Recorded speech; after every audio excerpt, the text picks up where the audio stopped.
of Spaced Out Radio.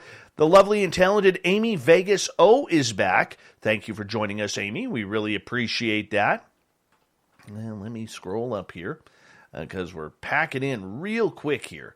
Real quick. Lovely Linda Bennett has arrived. Make sure you give us a wave. Anita Torres, good to see you back. You're looking gorgeous tonight. Randy Spurl, you're looking gorgeous as well. Hello, Yola Tango. How are you? Thank you for joining us.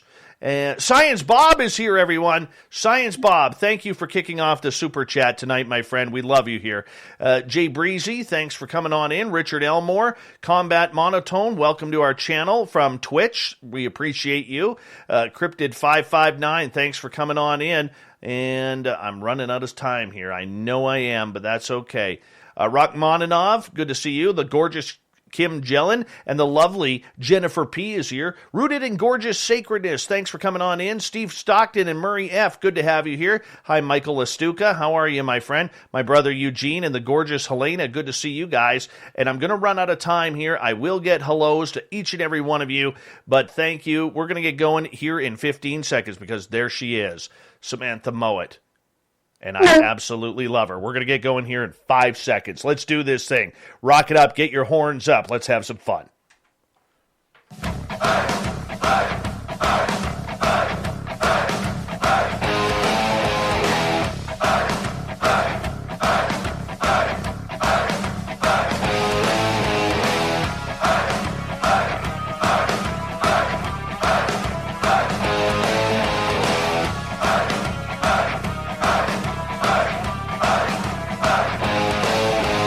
From the mountains of central British Columbia to you listening around the world, this, my friends, is Spaced Out Radio. I am your host, Dave Scott, sitting in the captain's chair of SOR headquarters.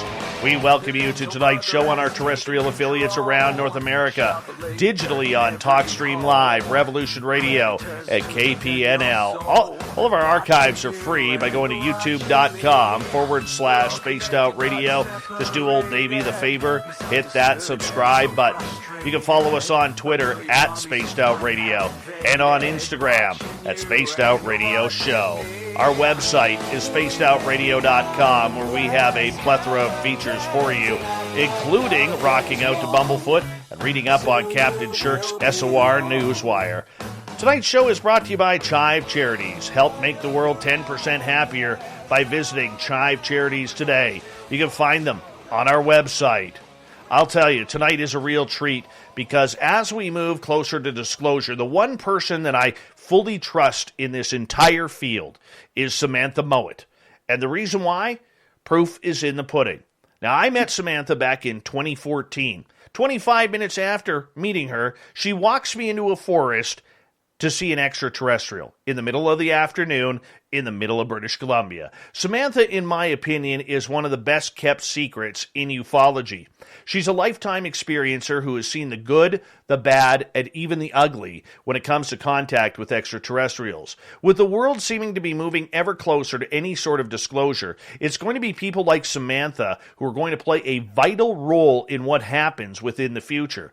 We will need Samantha and others to help bridge that gap between those from the off-world and those right here on the planet. Her website, samanthamowat.ca. Samantha, my good friend, thank you so much for coming on Spaced Out Radio. It's always a pleasure to have you here.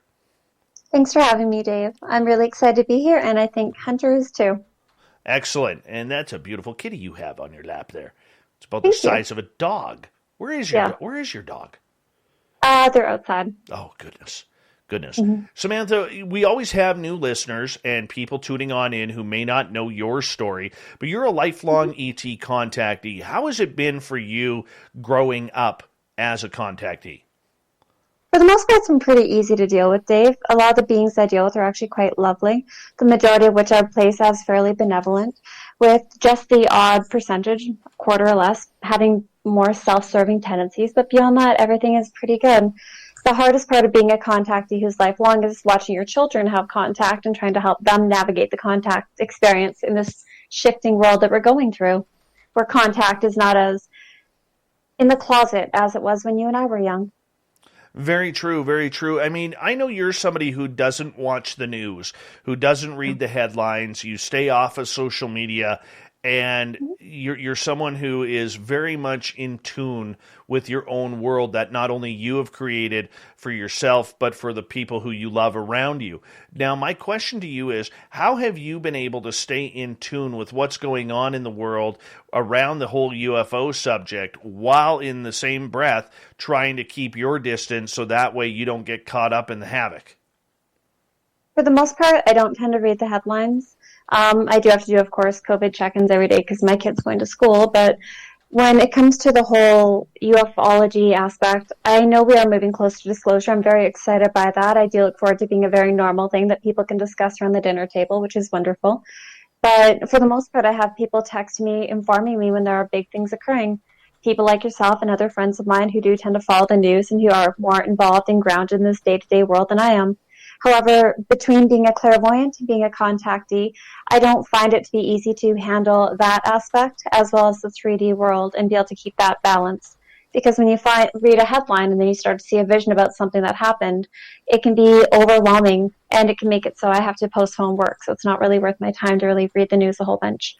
So for you, you are also highly intuitive because of everything that's gone on. How have you been able to balance being highly intuitive to being, someone who's an ET contactee?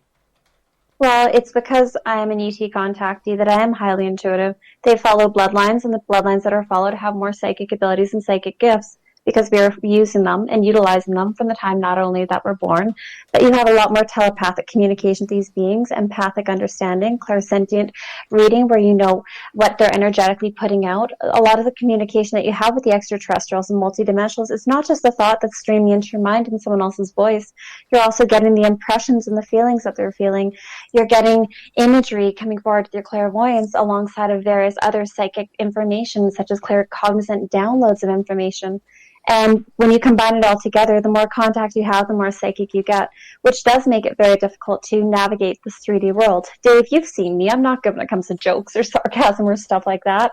A lot of things you've joked about in the past have gone right over my head, and you're like, oh, God, you're not grounded at all. No, you know what? But we can laugh at that and we can enjoy that part of you because everything is just so linear. It is so direct and you don't really stray off the trails. A lot of people in this field, whether they're contactees or their minds are always wandering like mine are, we're always going off on different tangents. How have you been able to stay on the same trail? A lot of meditation. A phenomenal amount of meditation in the last 20 years is the main thing that has kept me grounded. Also, as you've noticed, I tend to drop off the map for a while where I'll post a whole bunch of YouTube videos and get back to people with my readings right away and stuff like that. And then I'll drop off the map for 2 or 3 months and hide away from the world while I'm better grounding myself and connecting into everything that's going on in my own world, processing my encounters, things of that nature, just helping me to get more grounded. Being where you are in Canada, and, it's up to you whether you want to give up your location. That's not my call. But for us being Canadian here and, kind of looking down on our neighbors to the south, trying to figure out what is going on, have you noticed a difference between, over time, American experiencers and Canadian experiencers, or even experiencers throughout the world comparatively to what you've gone through? Well, I've had the great pleasure of actually being able to interact with a lot of people from Canada and the U.S. who are contactees, as well as people on every continent now, which is wonderful, from every race, religion, and creed, economic and social background, which has made it a lot easier for me. A couple of years ago, that wasn't the case. I was mostly interacting with people who were from North America. And I've found that it does not matter what race you are. There are all these different types of beings interacting. I've found that there are people who are having contact with everything from the reptilians to the Pleiadians to the Greys to the Mantis on every continent, all with varying degrees of contact. So what I mean when I say that is there doesn't seem to be any discrepancy between, okay, you're an American, therefore you're only dealing with the Greys and you're only dealing with green reptilians. That's not the case. These beings seem to be able to interact with humans that they find to be that they have connections to, whether it's through soul contracts or previous incarnations with those humans, whether they're starseeds, or even because they're following the bloodline. Sometimes that's the reason why people get followed and connected with these beings, but it doesn't seem to matter if you're Canadian or American. There doesn't seem to be a lot of discrepancy in that matter. Okay, so if there isn't that much of a discrepancy, what about people who live in not very militaristic type countries? Australia isn't a military country. There are many countries in Europe that aren't very militarized anymore. Africa, is there a difference between those? Yes, to an extent, you could expect to see the countries that aren't as militarized to have a much lower percentage of MILAB encounters, as well as probably the beings that are interacting with the military and working alongside of them, whether it's a shadow government or even the more clear and upfront government. So you can expect to see varieties of reptilians, in particular the black reptilians, the green reptilians, and the gray reptilians, as well as a few varieties of your standard 4 foot tall grays and 5 foot tall grays as well, being coming forward with people who are having a lot of the militarized type governments ruling their social economic background, their class system, or their country in this case, being the ones that are more likely to abduct them. You are someone who has lived through this your entire life. And Mm-hmm. this is something that hasn't gone away. It hasn't stopped. It may have taken pauses at points, but it's never really been inconsistent for you. Do you look at your life as one that you would like to change, or do you even know what normal is? I don't think I have a good grasp of what a normal life is. That wouldn't be fair of me to assume that I even have a good grasp of it. I grew up in a military family, so because of that, I've lived all over Canada. And I've always really been a little bit different from other people in the sense that I can read into them very easily. And no, I don't think I'd ever want to get rid of the ET contact aspect because I don't know who I am without that component. That's just as much a part of me as hockey is a part of your youth. And the way in which you really connecting towards sports and love rock music, that's just as much a part of you as this stuff is a part of me. I don't know who my identity is without it. I'm going to be honest with you. I don't even watch hockey anymore. No, I'm teasing. That's okay. I'm teasing on that one. You know, free. Oh, by the way, I haven't even sent this to you. One of our listeners, Stetson John, he is a brilliant guy. He did this Photoshop of a Beatles cover. Nice. And he actually, I'm surprised he put my ugly mug in there, but he actually put you in there as well. So I actually have to get you a picture of this. I'm going to try and bring it up here. I've got it somewhere on my computer. I'll try and bring it up for us to look at here. But I mean, it is amazing. It is Sounds amazing. awesome. So yeah, I mean, for you being part of the UFO community, I always call you, and I know that I say this with all due respect, but I also say it out of frustration, not only for you, but for me, and I know you've had some frustration with this as well within this community. I'm curious, how have you reacted to, a lot of people are gaining to know your name, your reputation as someone who is very credible in this field, but we don't see your name being flashed on all of these television shows. We don't see your name being flashed on Contact in the Desert or all of these UFO conferences or alien conferences that goes on. Why do you think that a lot of these events or television shows aren't giving you a call? Because personally, and I will say this with extreme bias, I think it's terrible. I really do. Dave, it's okay. I also wasn't ready for that over the last several years. I've been very busy, not only moving to a completely different part of the province, establishing a life here. You know, a lot of the personal stuff that's been going on with me. Between all of the contact that I've had, Hunter, get down, please. I wouldn't have been able to handle having all that stuff happening at the same time on top of writing my book. Dave, I've been going through the last 35 years of my encounters, and I've been writing them out, getting a better idea of not only what a lot of the beings' intentions are, but how my contact with them has evolved and changed over the last few decades. And what that has given me is the opportunity to really get a clear understanding about what's going on. And if I had people calling me from Contact in the Desert a year and a half ago, or from Ancient Aliens or anything like that, I wouldn't have been able to do that at that time because I was so engrossed in what I've been doing. But now I'm getting ready to get to the next step of releasing my book, which I'm very excited for because it's more being done in a journal type entry to help people understand the evolution of contact for people from birth all the way through into middle age, which I think is wonderful. You are someone who can help someone who is at the age of childhood to someone who's 80 years old understand their experiences, why it's happening, what is happening. How have you been able to kind of decipher what each and every person individually is going through? Typically, before I talk to anybody, I invite their angels and their spirit guides in and ask for them to speak through me.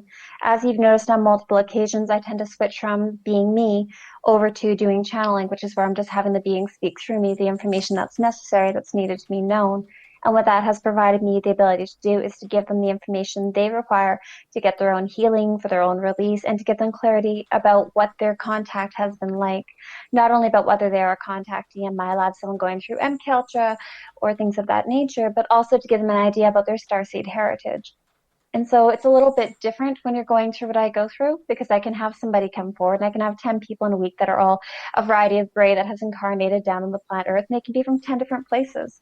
And luckily, I've been given the great pleasure of getting a better understanding about the type of beings that are interacting with me, not only through the spirit guide aspect, but also come to see me in my astral form, in my physical form, and through psychic experiences. So getting to know that has given me a better sense of clarity about the beings, and it also helps me to better assist the people who come forward to me. For people who don't know you, when you say beings, what are you talking about? So when I say beings, I'm talking about extraterrestrials as well as multidimensionals. Many of the beings that people are categorizing as extraterrestrials are not, in fact, actually from this universe and this dimension. They are from parallel universes and dimensions, and I call them beings because it is very naive of us to look at many of these different beings that come to us and be like, wow, okay, that's reptilian, therefore that's bad. And when you actually talk to the beings, a lot of the reptilians don't actually call themselves reptilians. Some of them call themselves draconians, some of them call themselves other things. And it's easier just to categorize something as a being because that gives it a sense of, in a way, humanity. That's acknowledging them as an equal. If I were to say, oh, that gray or that Pleiadian or that mushroom being, people tend to have a stigma in their mind where they're making a hierarchy and categorization with this. And I wish to eliminate that sense of hierarchy as much as possible. Okay, as you're going through that, a lot of people may not understand for somebody like you, and there are hundreds, if not thousands of you on the planet. Oh God, Okay. yes. People just like you who have encountered numerous ET species. I always fret to ask you this question because I want people to judge you for your knowledge and not what their own, brain is going to be questioning them on, by saying, well, I can't take this lady seriously. She says she's been in contact with so many different types of aliens, and I don't believe they're all out there. But for you, it's very real. You're the one encountering these. You're the one documenting these. And I don't think a lot of people realize you document everything. You've got I do. books and books and books. About 30 behind me. Yeah. So for people who may not understand, how many species have come out of their way to be in contact with you? Over 50 at this point, if we're counting things from the various kinds of elementals, over to Sasquatch beings, over to mushroom beings, light beings, different kinds of angelic beings, numerous different types of spirit types, spirit guides, ghosts, so on and so forth. I've been in contact with a lot of different varieties, and there's absolutely nothing special about me. The only reason why they're coming forward is I don't approach them with any form of judgment when I do encounter them because of the clairvoyant aspect, the claircognizant aspect. A lot of them don't necessarily feel as misunderstood as they do with a lot of people. A lot of these beings will go see psychics. They do. They're more prone to us. It's just because they can better communicate with us. A lot of these beings, they don't necessarily speak with their mouths like you and I do. It can be very difficult for even reptilians to speak with their mouths. It's much easier for them to speak telepathically. And when you're looking at that component, I understand that it can be very difficult for someone to look at me and be like, why are you seeing all these beings and I haven't seen one and all I've seen is a UFO? But this is also part of my soul agreement and my contract in this lifetime is to normalize these beings. And that's why I have such a diverse amount of encounters with them, ranging everything from hybridization over towards the aspect of being healed, over towards teaching them, being taught by them how to do everything from flying on craft to different psychic abilities, over to encounters such as rape and abuse, is to learn how diverse these species are. Sorry, cat hurt my face. Not a problem. Not a problem. But okay, so with all these beings that have come in and introduced themselves to you, how do they do it? How do they come up to you and say, hey, I want to meet Samantha Mowat? I mean, you should be charging for autographs by now. No, I'm not into that. I like hugs though. Now, a lot of the beings, it depends because you can have encounters based upon three ways. A psychic encounter, which is where you have things show up either in your third eye or with your physical eyes. So clairvoyants are able to see beyond the normal spectrum of light. That means we see things ranging from auras to spirits to, I'm sure you've all had periods of time where you've walked past a room and you see there's a being in the room, and you turn to look, and you're like, oh, I could have sworn someone's standing there and they're not there. Over towards the more physical ones, such as physical encounters, where I have vortexes open up in my house, orbs coming down from the ceiling, having holes open up in my ceiling, my body floating up at night, having beings showing up around my house where I'll be doing dishes and I'll be like, okay, there's an Andromedan being over there, and I see it there for a moment, then it disappears. Stuff like that's pretty common as well as numerous encounters throughout my childhood and my teenagehood where I'd be going about my day-to-day life and seeing ET standing in the woods. Stuff like that is pretty normal. Over to the more difficult for people to comprehend, which is known as astral encounters. An astral encounter occurs when you leave your body at night, and it's a very conscious interaction where not only do you leave the body, but you're able to travel to different dimensions. I'm sure you've all had dreams at night where you found yourself in either a black and white place or somewhere that's very dark, very the earth at night type appearance. Looks very similar to here, but quite dangerous. A lot of violence and things. That would be the lower astral, up to the higher dimensions, where you can encounter beings that are not only crystalline, angelic, things of that nature are very common in the higher dimensional planes. And so there's actually three different ways that people can interact with these beings. The majority of mine do tend to be either astral or physical. I do have a lot of psychic ones that do come forward, but I do find the psychic ones I tend to be more dismissive of because I prefer the more interactive one-on-one approach rather than just talking to a being for 15 minutes or 2 hours for their client. Okay, so with these beings that have approached you, is it like for you they already know that you are out there? Because I mean it's like having this giant Kmart blue light special, flashing above you, basically saying, "Hey, this lady, she's connected. We can talk to this one." Kind of, except it's more so the energetic vibrational frequency being emitted by the soul contained within this body. And that is what they're drawn to. The majority of these beings do not need to implant you in the way that our government would need to implant you to track you. They are able to find you by your unique energetic signature. And in my case, a lot of these beings, it doesn't matter if I'm on this planet and then I could be going to bed at night and be like, okay, I'm reading my book, I'm spending 20 minutes and I'll see a being walk around my room and I'll be like, okay, I'm probably gonna have an encounter shortly when I project out of my body.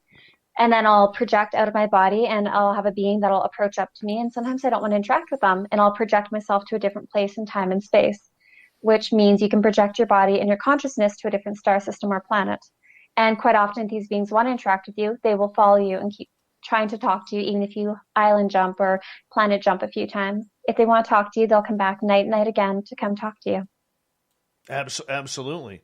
And it's kind of amazing when we go through that and we look at this entire connection. We have about 90 seconds before we're going to go to break here. At the bottom of the hour, Samantha Mowat is our guest tonight on Spaced Out Radio. Samantha, for you having contact, are the beings, and will be a good lead into the next half hour with about a minute to go here, are the beings contacting you that it's almost time?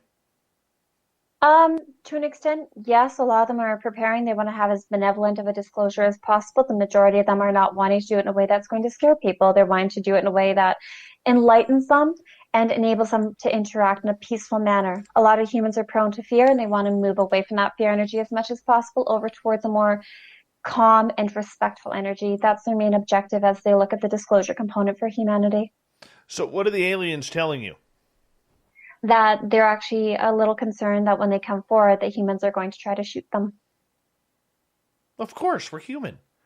We always shoot. Not all humans do that. We always shoot first and ask questions later. And that's the problem. They don't want that. They want for us to be able to see them, especially because some are so very different appearing than us. They look at us and they're like, oh my goodness, they're all so racist and afraid of everything. And they're like, I don't want to come forward to a human as a 12-foot tall mantis being showing up at someone's door and then have my head blown off because I'm stopping to smell their sunflowers. I know that feeling. Yeah. I know that feeling around you. You're dangerous that way.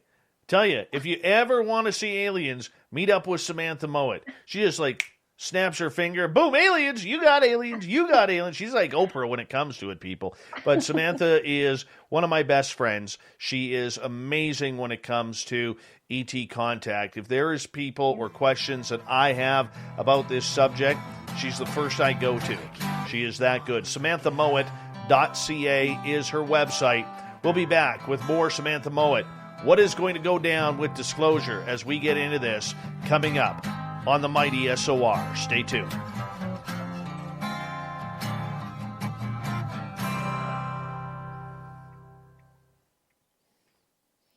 I like your gnome. Yes. He's so freaking cute. Yeah, this was made by one of my listeners. The Michael Leger made this. Aww. And it says SOR on the bottom. And it's got the microphone. And I think this is carved all out of one piece of wood. Wow. Yeah, and he sent it to me, and it's just absolutely amazing. And, I figured, something that special, I got to keep right beside me here. Of course. And I think it looks good right there. And, the Michael Leger has actually entered the chat room. He really has. So, hello, Michael. Yeah, let's put him up there. There he is. There he is. Hi, Big Pickle. How are you? We got a bunch of people coming all in. And hi, Sovereign Farts. Are we going to be polite tonight? Let me know. If not, we'll make do. All right. Let's see here. Who else do we got? That's coming in late here. I think we're caught up. That took me forever to catch up tonight. Holy cow! Did good. We got flood. We're at 128 people watching live right now. Nice. Very fun. Then we'll get another flood after hour 2. All good. No worries. Yeah. Well, hey, Akinator, how are you? Welcome to our chat room. Let's see here. That Aussie sister, that new picture was drawn by one of our good friends, Dean, on Twitter. He's a fan. And and he drew this for me last night, so we were able to get it through. Casual conversation with G&A. Welcome to Spaced Out Radio's chat room. Thank you so much for joining us. Really do appreciate you. Alex T., welcome to the show tonight. Very solid show. Thank you so much. The lovely and talented Cherie Ariano.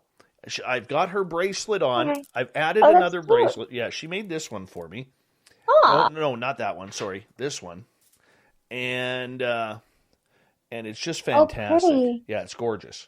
Looks like obsidian on there from here. That would be some wood, and there's one piece of lava rock there. Pumice. That's cool. Yeah, it's fantastic. I wear it every day.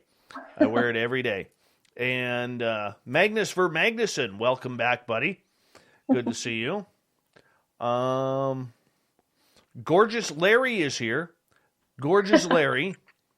And Sweet Donna C., how are you? Welcome to the channel. Who else? A lot of new faces tonight. DM, welcome back. And let's see here. Your biggest fan, Nicole Sakic, who is a research assistant to Grant Cameron. Nice. She is absolutely smack dab in love with your research. Aw, and I want to gift her one of my books when they come out. Yes, and I know she would love to have you on with her one day for an interview. She just absolutely thinks the world out of you. So I am going to say those kind words. That's sweet. Yes. Down the YouTube rabbit hole, welcome back. Good to see you. Golden Lee A., looking lovely tonight. Robert Two Crows, how you doing, my friend? How's the beard? Give us an update, if you don't mind. We would appreciate that. Cedric Creech, how are you? Welcome to the channel. Hope you're enjoying yourself. Lockbeard and Robert Dixon, good to have you guys back. Millennium, nice comment. I could listen to Samantha tell stories of all her experiences forever. Looking forward to your book. Thanks. So far, it's a couple hundred pages long. Like 4 or 5. Cherie has confirmed it's obsidian and sandalwood. I love sandalwood. Oh my God, the smell of sandalwood is so good. Mm-hmm. Good choice. Yes, and I have this this elixir here that I can rub on there, and it just makes it just a little bit like that, and puts them on the sandalwood and puts them on the lava rock there, and I'm going by what she taught me. Hey, Fapster, thank you so much for the super chat. All right, appreciate that, buddy. It was great talking to you after the show last night. It was. Steam Train Mark in Australia, how's tomorrow looking? Oh, you already have confirmed that Samantha and myself will be alive tomorrow, so we really appreciate that. Thank you, bud. Moosehead, that's a strong name. Cedric, good to see you. MacGyver Institute of Ninja Technology, welcome to our channel. I love the name, dude. You know what? I hope you have a mullet like MacGyver. I really do. That would be awesome. Going to say a quick shout out to Science Bob, Murray, Andrew, Ed, and Fap for the super chats. It's a great way to support this show. We got a lot of new listeners in here tonight. We take commercial breaks because we are a live radio show. We got to time it on out. But do us a favor, hit that subscribe button. Here we go.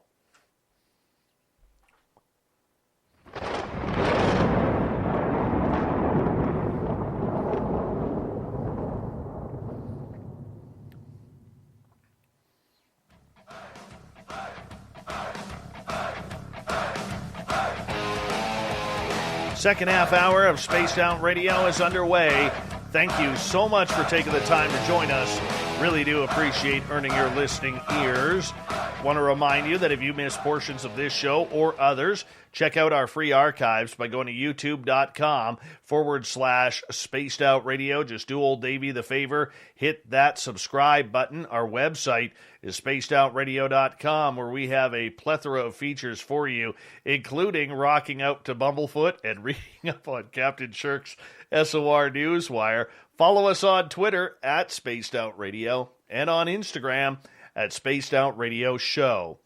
Now we bring in Samantha Mowat. SamanthaMowat.ca. If you've never heard her speak, this is what real ET contact sounds like. Samantha is a lifelong experiencer. She's in the process of writing her first book on her experiences. And we're going to get into the whole movement here of disclosure from an alien point of view right now. Samantha, welcome back.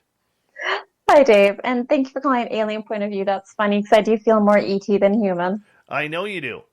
Uncle Dale with his power stash. How can one woman be so beautiful? There you go. Thank you. I rarely ever seen you blush, and I think you blushed at that. You totally did. Totally did. Yeah. Thanks, Dave. Yeah. Thanks for calling that out. That's awesome. I had to. I absolutely had to. All right, my friend, let's get right into it, and let's talk about ET contact. Now, you have been talking to your guides as well as you're someone, for people just tuning in, who has ET contact very frequently in your life, almost on a daily basis, if not a daily basis. 3 to 5 times a week on average. If you're looking at it from not just like excluding the psychic stuff, we're just talking astral and physical, it's guaranteed to be about 3 to 5 times, with it being most prevalent around the time of ovulation, diminishing around the time of menstruation, from what I've noticed. Why are they so interested? Sorry for the TMI. Why are they so interested in your cycle? Oh, because I'm involved in a lot of hybridization programs. So for those of you who don't know what hybridization is, it's when people have contact from the time they're very, very small. It'll start when you're about a baby, and they determine which humans are going to be more fertile, who has good genetics, who doesn't have a lot of their cells being modified in a way that's actually detrimental. So as you know, we have a lot of environmental pollutants going on that actually make it very hard for a lot of people to get pregnant already, which is quite fascinating. And so what a lot of these ETs are doing is they're tracking people from the time they're very small, and they're doing numerous checkups on them from the time they're a baby all the way through puberty, going in through now, all the way to it'll be an extended menopause that's much later. So for me, I don't expect to go through menopause until my 50s, rather than my 40s like a lot of women, because of the way the ETs are utilizing my body. So what that means is that about 4 or 5 times a year, at least, I tend to get pregnant. So I get pregnant sometimes from ETs and sometimes from other humans that are contactees as well, where I interact with them on craft. And so I have hybrids that are ranging from Andromedan, Gray, Lyran, Cat Lyran that is, to Reptilian, and a lot of various kinds in between, some of which are species that I don't even know what the heck to call them because they're unlike anything I've seen before. And this makes it really fascinating, but it also makes it hard because when you have contact like this, it actually shifts things for you. So many people around the world are going through hybridization. It's been going on for centuries. It's by no means new. It's not just the grays, it's actually a lot of different kinds. And when we look at that component, people think, oh, hybridization just started in like the 50s or the 60s. It's really new. But no, my bloodline's been tracked for at least the last couple hundred years from what I've been able to find out, which is really interesting to me. Not because of the whole, like thinking bloodlines are special or any of that crap, but because I know what to expect, I can get a better idea about how things are going to be shifting for my kids and how things are going to be going for my grandkids. And to me, that's really important. When we're looking at the hybridization aspect, if you notice that you're going through hybridization with the grays, that means you'll have part gray genetics. So because of this, it means I also have human genetics, Lyran genetics. It means I have reptilian genetics, gray genetics, Andromedan genetics. There's a lot of different genetics in place here because you have to have these genetics activated in order for these beings to be able to breed with you in a happy, healthy way. It's so interesting. I really like it. Sorry. You went on a roll there. You went on a roll there. You weren't even speaking. I know you were. I've known you well enough now, where I know when you're channeling something, and I know when you're speaking from yourself. And that was a very good piece of channeling there. I will say that. I want to know right off the bat here, because there's a lot of military stuff happening around UFOs. June 25th, the Pentagon is supposed to release what they know about UFOs. Are you surprised they are keeping extraterrestrials right out of the conversation right now? No, it has to be done in a very soft disclosure way. I want you to think of it this way. We all have wonderful people in our lives who are still heavily programmed. They're still either very religious, still very intact with the concepts of separation. They have a hard time understanding a lot of the basics of what's going on. They're just starting to understand that everything is made of energy and that atoms are actually energy and that this universe can be created by some God, source, universe, whatever you want to call it. They have a hard time understanding the scientific and the religious thing actually being hand in hand, not realizing they're two sides of the same coin. And so when they're looking at the aspect of being like, hey, humanity, we're actually in touch with actually 100 and something different species, most people are going to want to have pass the Kool-Aid, Dave. They're not going to be able to handle it. They're going to be fear-based. They'll be going to their bunkers. They'll see riots in the streets, and that's not what they want to do. They want to make disclosure happen very safely. They're contacting ETs already about which groups are going to be coming forward. Don't think the Pentagon isn't being incredibly educated about it. They're doing their projection forward and back using various forms of remote viewing and various forms of psychic technologies to understand what the outcomes will be if they release things too quickly for people. It has to be done over multiple years in a very soft disclosure way. In the same way that if you're telling a child that you're going to be moving, you don't tell them on moving day as the movers are coming to your house. You tell them weeks ahead of time, hey buddy, we're going to be leaving soon. Just so you know, it's going to be a new town. It's going to be excited. You don't necessarily mention that they're going to have new friends and a new bed and all this other stuff because that's just too much for them to take in. So it has to be done in baby steps. I don't mean to be condescending. That's not how I mean it. So I hope it's not coming across that way. But we do have to look at most people and realize that they don't understand how complex the nature of reality is. They're not ready to understand that everything from the Vatican to our governments have been in touch with multiple different species of extraterrestrials and multidimensionals. Okay, so I'm going to hit you up with some real big questions here, and I don't know if you're going to be able to answer them or not, but I wouldn't be doing my job if I didn't. Mm-hmm. I think I'm going to rephrase it this way. Over the last couple of months, I have been using the question and posting on Twitter the hashtag, why now? After 70 years of cover-up, after 70 years of embarrassing people, of causing people to go crazy, putting them in loony bins, and I realize that's not very politically correct, let's say psychiatric facilities, putting them in other places, people losing friends, people losing families, people losing jobs, their own sanity. For credibility, suicide, everything that we want to talk about over the last 70 years of denial. This has happened to people, everyday people, and some very brilliant people. So my question to you is, why now? Why all of a sudden is this coming up? Because I think it's one of two things. Dr. Stephen Greer, whether we love him or we don't love him, believes there's going to be an alien invasion of a false flag nature. I don't believe that. Or it's number two, contact has been made, which we know contact has happened a while ago, but contact was made and a date has been set. That's what I'm believing. So I'm curious what your thoughts are. Well, from what the beings have explained to me, the reason why we're actually starting to move forward with the aspect of things along the lines of disclosure is because the majority of humanity is starting to wake up. We're starting to approach the aspect of critical mass over the next 20 years. In order for these governments to still maintain some sense of relevancy and control, they have to start doing a form of disclosure. Otherwise, people are going to uprising against them and they will lose control of everything that they've worked so hard to stay on top of. And that is the very basic aspect. There are some groups that want to do a form of false flag invasion. I full-heartedly agree with Greer in that aspect, that is a projection that they are considering doing. And this doesn't necessarily represent the good groups. These are groups that are trying to be more in control in a fear-mongering type of way, which I don't appreciate. Things being used such as multiple ET crafts over very large cities, electromagnetic propulsion devices being used to knock out our technology, things like that to invoke fear. ETs have warned me about that for a long time, and they've also warned me of what to do in the event of that happening. Now, the other aspect which you had talked about was the aspect when it comes to our governments. And you were talking about how, what's a good way to put this? How they want to move forward this disclosure and why now. You're right, why now? But it does come back to consciousness. Look at the amount of star seeds that are born in the 60s. That was a very limited amount compared to what is being born in the last 20 years. The amount of people whose souls are not from this planet, who are actually multidimensionals and extraterrestrials themselves, who have always felt alone within the world. They never truly felt like they fit in with their families, with their peer group, even within society as a whole, has really started to amp up because people are waking up and they're starting to remember.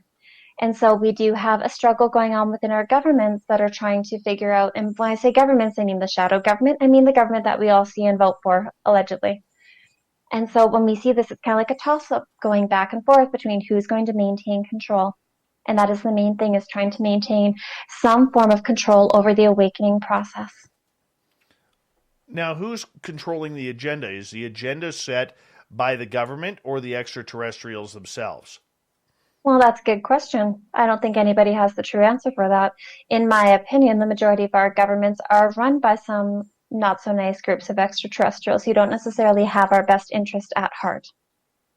When we discussed earlier about how part of what I'm here to do is to normalize not only extraterrestrials and multidimensionals, but to help people better understand the diversity within the various cultures of the ET races, we discussed reptilians in particular. And when we look at reptilians, we do have some very nasty ones that are in some of the bloodline families that are ruling them as a form of head of the family, as well as having their form of hybrids being in control. Like it or not, that is reality for the majority of the ruling nations on this planet. And so what we have happening now is there are a lot of ET groups that are looking at saying, okay, enough is enough. We can't have this keep going.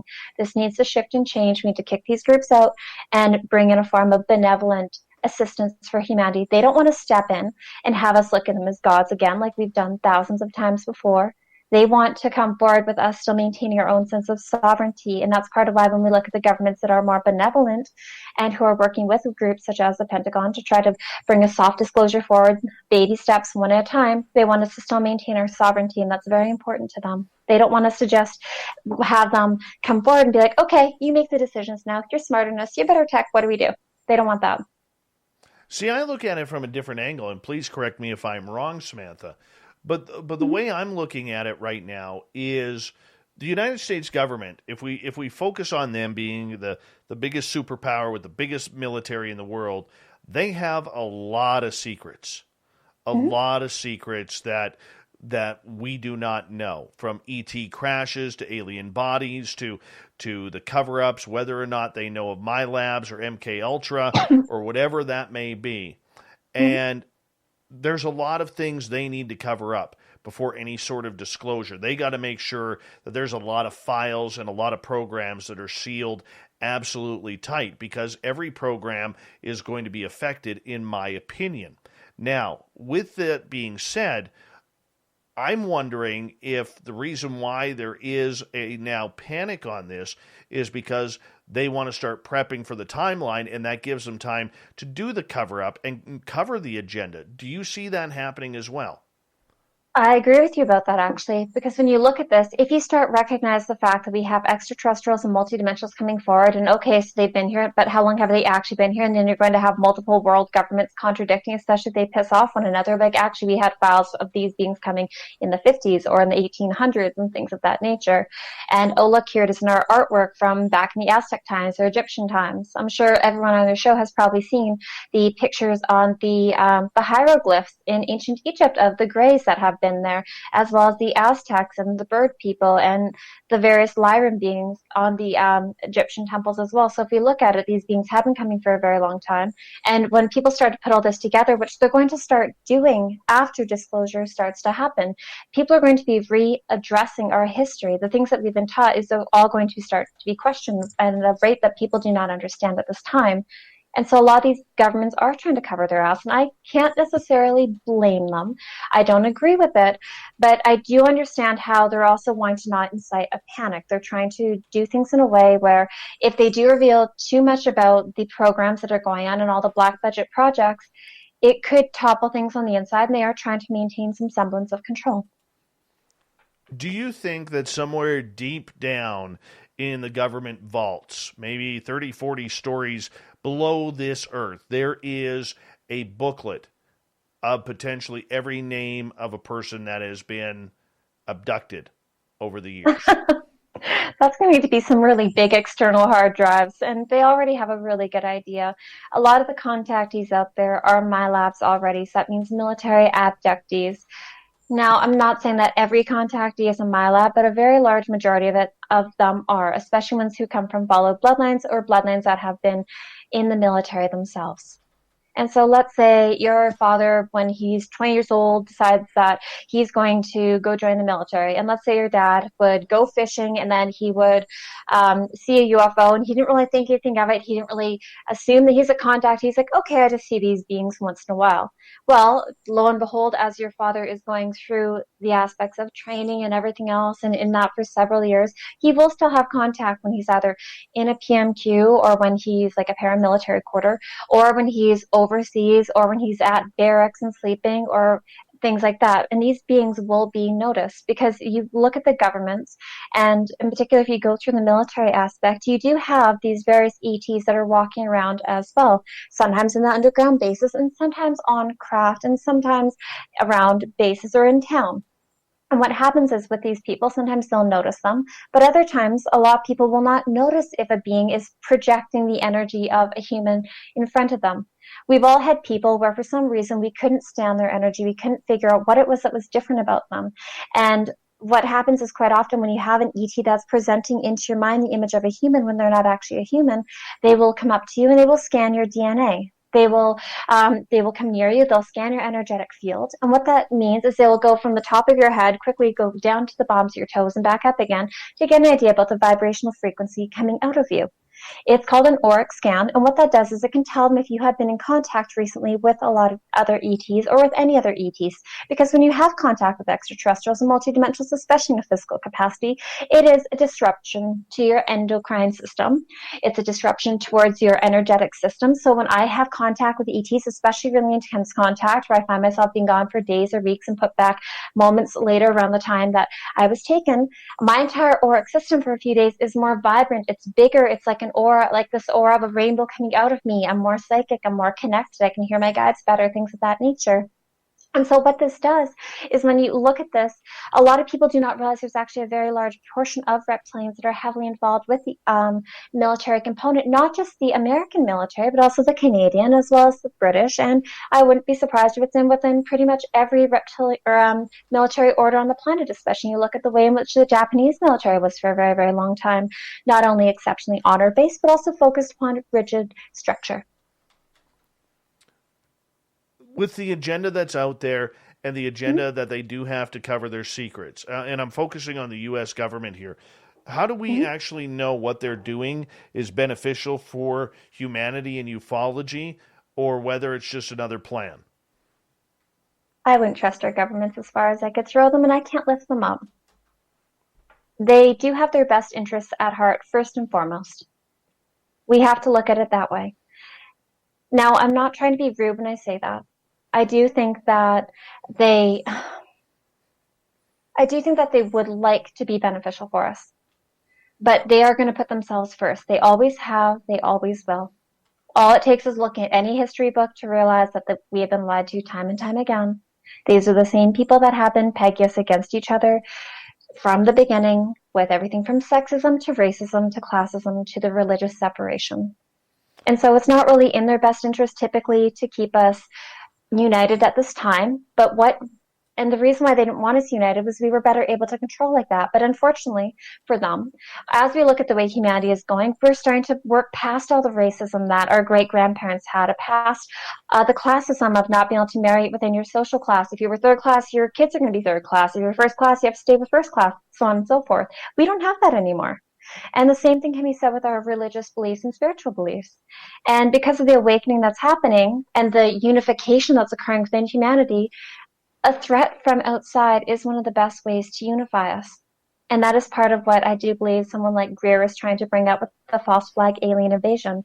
This is remember how we talked earlier about the government being divided into two groups at this time, one that wants to maintain control and one that wants to start integrating us better into the collective consciousness of the solar system, and to do it in such a way that's actually very beneficial for all. They are warring factions, and neither one has fully been set in stone as to how that's going to go. And so, yes, they are scrambling at this time. Will the full truth ever come out?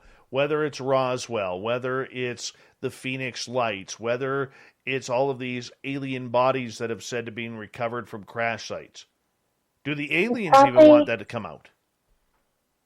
Some of the ETs would, but not all of them. And you have to remember, we're not going to learn the full truth about these things because it isn't in their best interest to put themselves in a bad light if they do show that information. Look at the aspect of Roswell.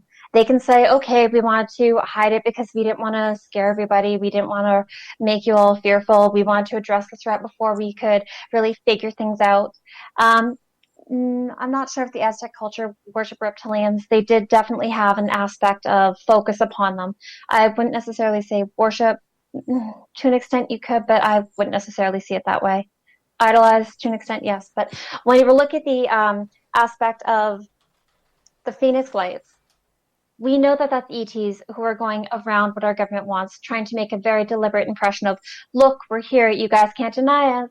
We're here for hours, we're here, we're moving, unified. This is clearly not the way our human spacecraft works, not the way our aircraft works. And so stuff like that is very wonderful of the beings to do because they're trying to do a very gentle disclosure of themselves without freaking people out. But no, our governments don't want to tell us exactly what's going on, Dave. They'd never tell us the full truth. It's not in their best interest. Well, that's what it comes down to. Is we got just under 2 minutes here. What I was wondering is, if there is that list of people that are being taken. They do have a very long list of a lot of people that are taken. And when those people have children, those children get taken. Don't fool yourselves and think that you can hide it. If you're contacting and you're talking about to anyone, or if they know about it to any capacity, your kids will be taken. But what I'm saying though is the government, could be at one huge lawsuit. Yeah. Right. If I put it this way, if I found out the Canadian government knew I was taken, and they had record of it, and potentially my family members as well, I'd take them to court. Absolutely.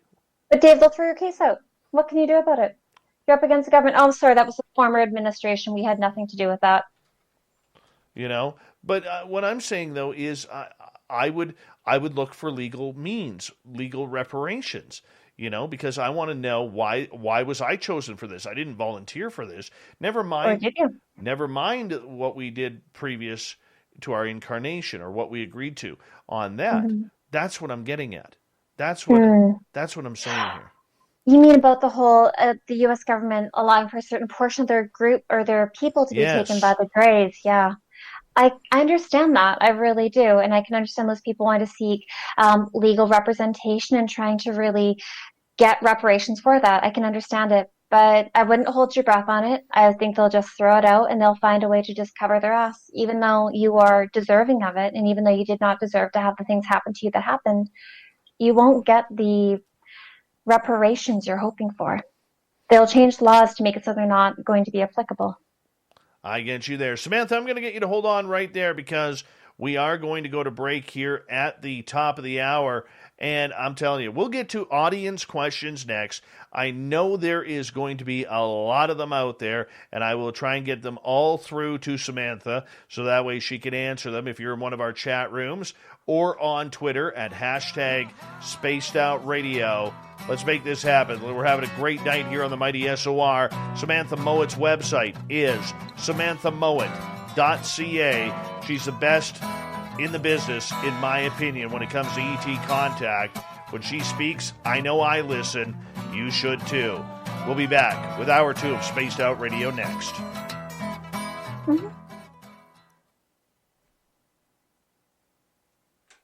All right, we're clear. I'm just gonna run the puppies outside. I'll be right back. Yeah, of course. I totally get that one. What would you like me to do in the meantime? Oh, well, you can do a couple of things. Sure.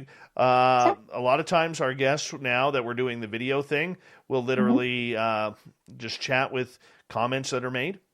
So we can go with that. Of course. All right. Have some fun with them. I will. See you in a few days. There's 171 people watching you right now. Not worried. I know. You got her. Please. So what are you guys curious about? All I can see is what Sherry Arellano wrote down.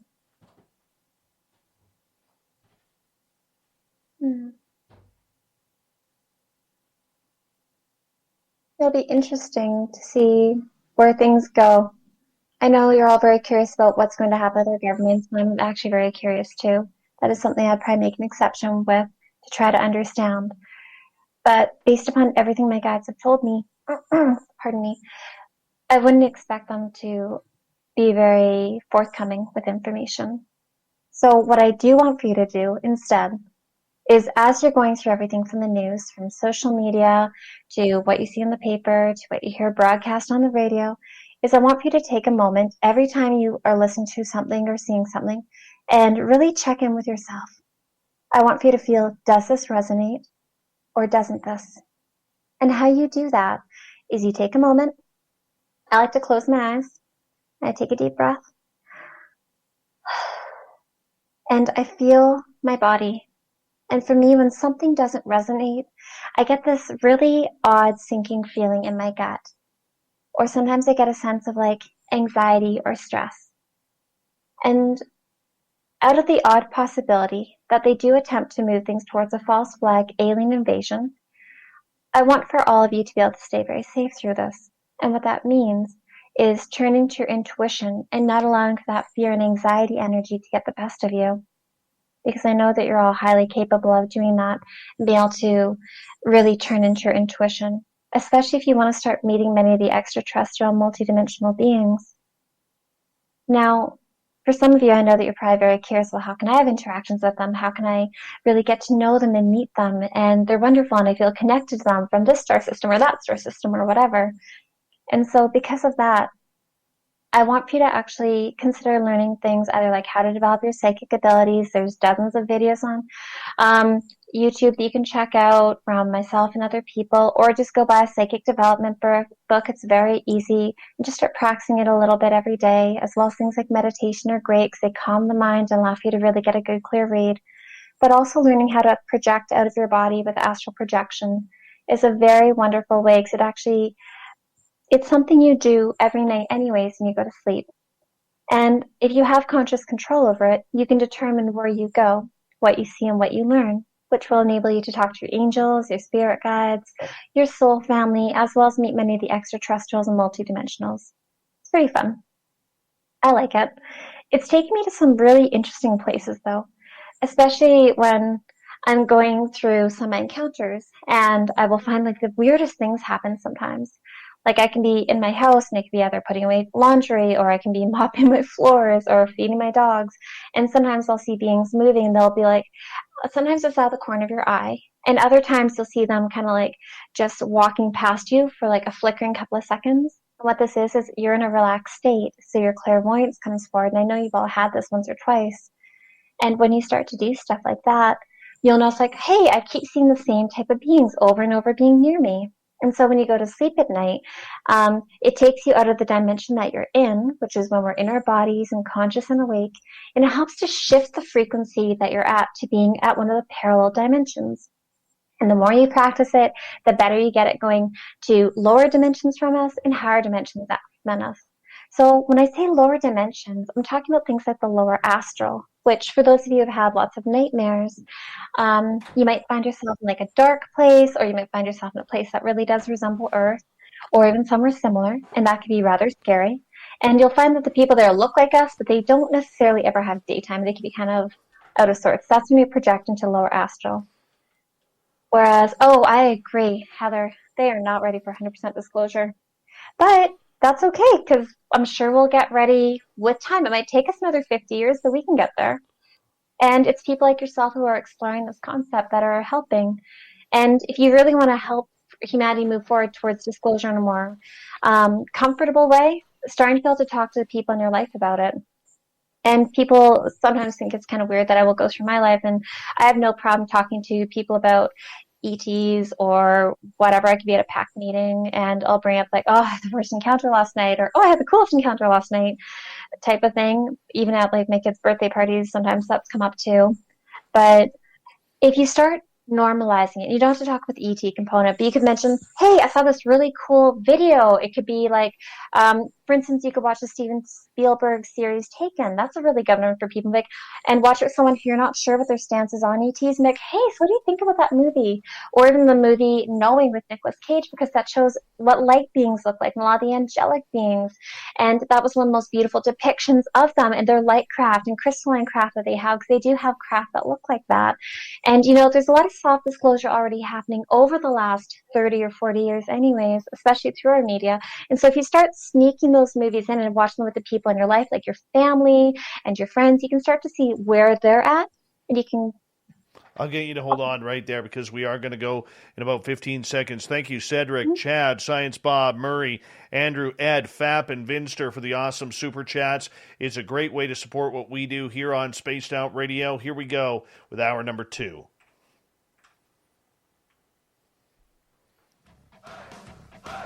You're listening to Spaced Out Radio with Dave Scott.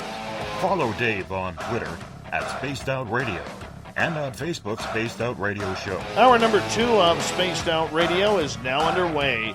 My name is Dave Scott. Thank you so much for taking the time to join us.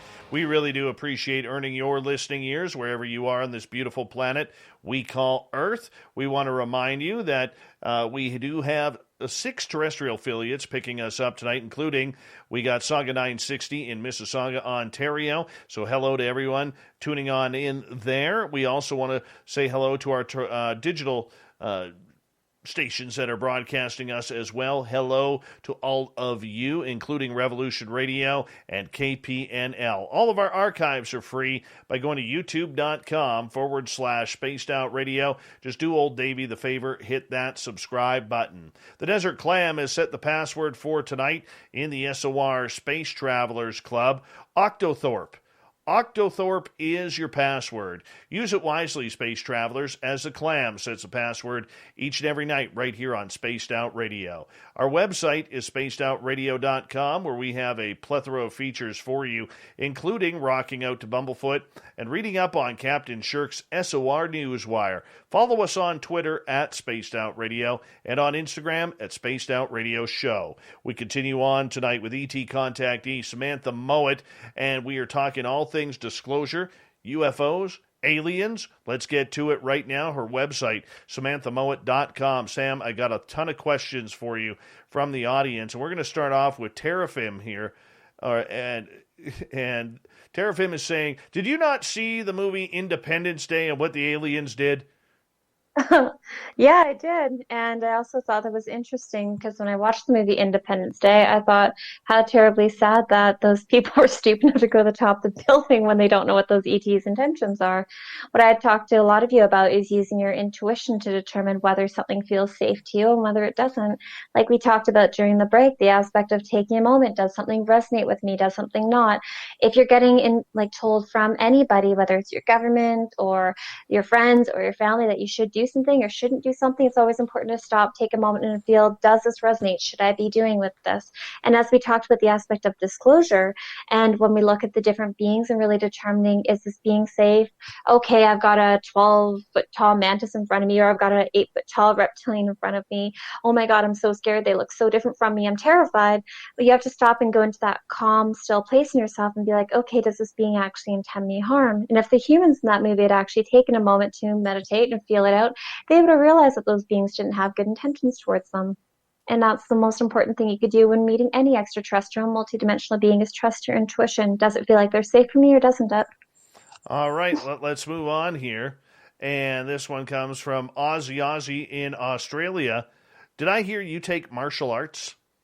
I do. I take karate. It's really fun. You should try Maybe. it. You'd love it, Dave. It's awesome. It's great for dealing with stress, especially PTSD. Steve in Australia is asking, have you made contact with any ET in Australia as we have a lot of action down this way?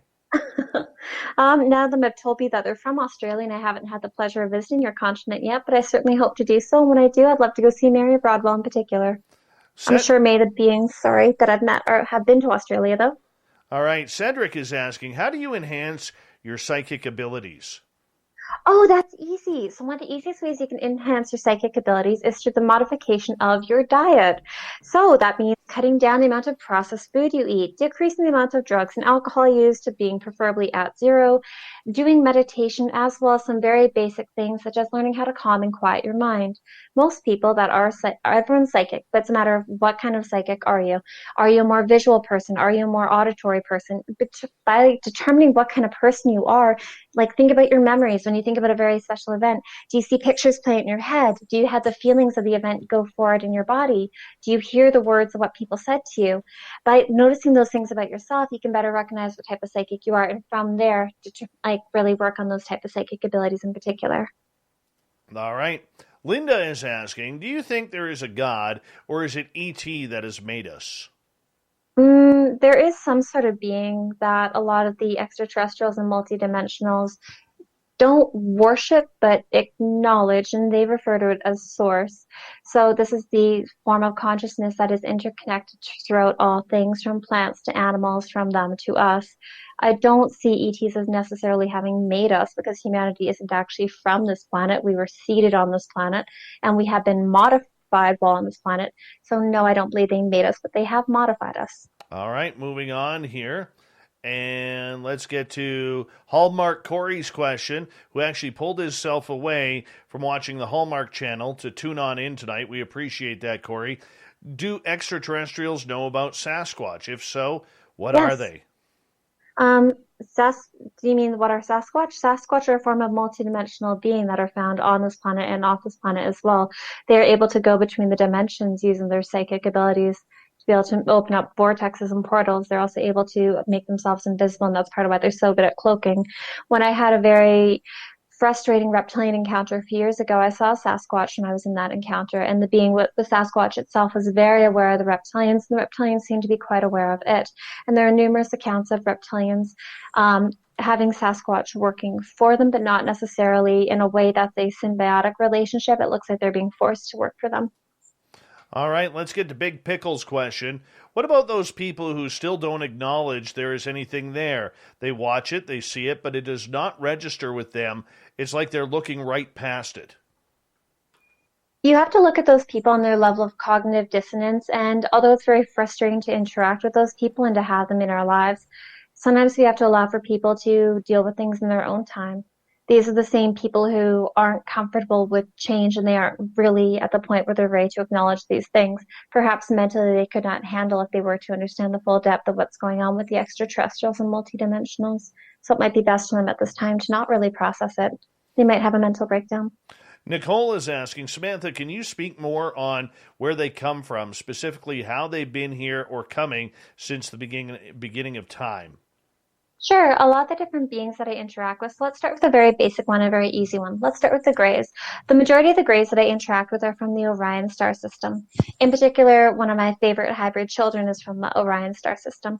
So the Orion Greys are about 5.5 feet tall. They are thin bodied. They do look like a very typical Grey, which is all right. They don't typically wear clothes. However, some of the other Greys that I interact with are from other star systems. Some of them do claim to be from not Draconis, that's not quite right, but they do tend to claim they're from the same area as a lot of the other reptilian races because they've been seeded all over the place.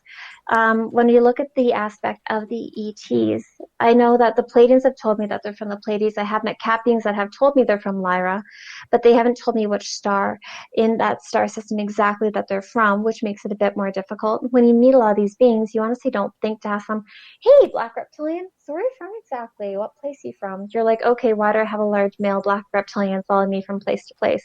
Why are you showing up in my bedroom while I'm sick? Why are you taking me outside of my house? You don't typically think to ask them a lot of those things. I did ask the small tan beings that I work with as well as the tall tan beings that look like a variety of gray, very similar, very naked where they're from, and they did show me the Andromeda star system, and they did tell me Andromeda, and that's part of how I knew they were that. But if you look at the way in which I describe a lot of the beings, I typically describe them by their appearance, which is a very kindergartenish type way of explaining it, but that's the easiest way that I could do it.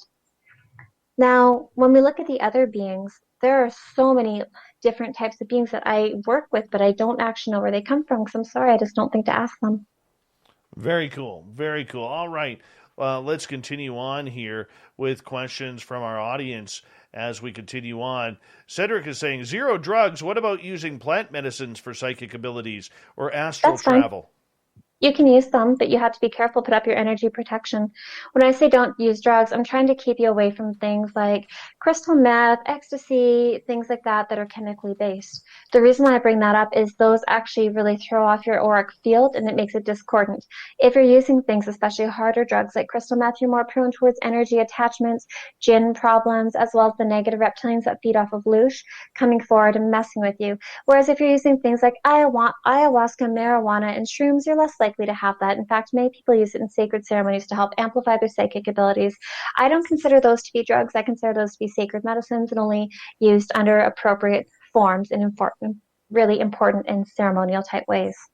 I don't agree with the abuse of those to access your psychic abilities. I agree with doing it in a way that's safe and protected. Because most of the times, if you're doing things like that, you'll have someone guiding you through putting up energy protection and keeping you safe from beings who would be latching onto your aura. All right. Carol is asking, do you think there is a connection between Rh negative blood and aliens?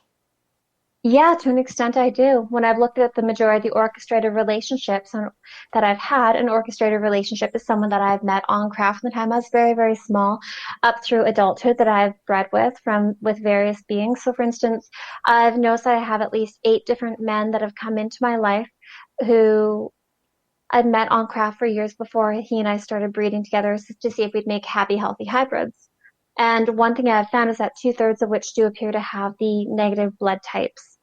Some do have the positive blood type. So just because you have positive blood type, it doesn't mean you won't be a contact gene, that you're not a starseed and stuff like that. That's ridiculous. But there does seem to be a very strong link between the two. And in particular, when I look at the aspect to do with who wants me to breed with who, sometimes I have had people that are, for instance, B negative, be moved out because they're like, yeah, the hybrids weren't healthy enough. We'll try you with I mix that up. I've had a B positive be replaced with a B negative to see if the B negative would be better for my hybrids, and the B negative was. All right, let's get to another question. Scott Brown is asking, Samantha, have you ever thought of setting up a motion sensor cam to catch your encounters? I have. I've actually had cameras around my house in the last couple of years. And the one thing I have found is that those beings are very good at turning off technology.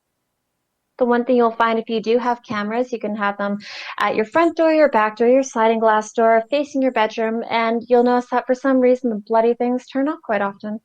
Or you'll have it where your night light will turn on and it'll throw it off. Or you'll have the motion sensor light that's outside as well throw it off. Or your neighbors will decide that they're going to install lights and that'll throw it off. They seem to be very good, these beings, at disrupting the tech. All right, let's move on here. The Michael Leger is asking, do any species live here on Earth or sea-based aliens?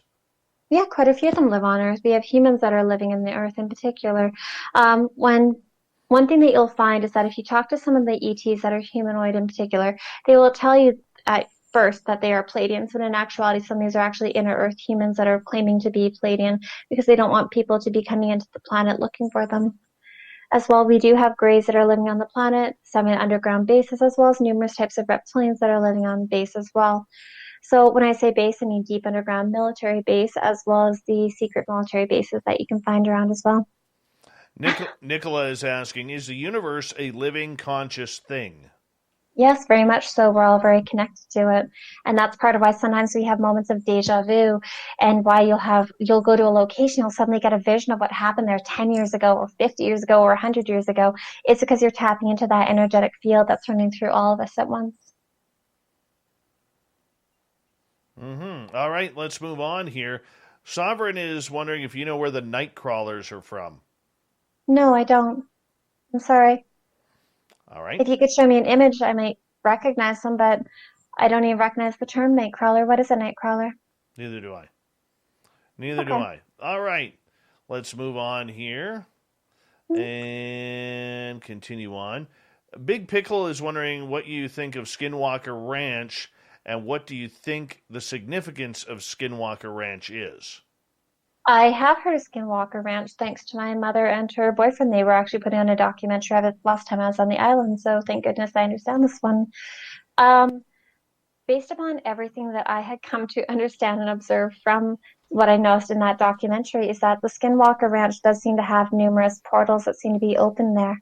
I did find it disheartening that they had a lot of animals that were attacked, but if you look at it, if you're having these portals opening where ETs are sometimes walking through, other animals can come through as well.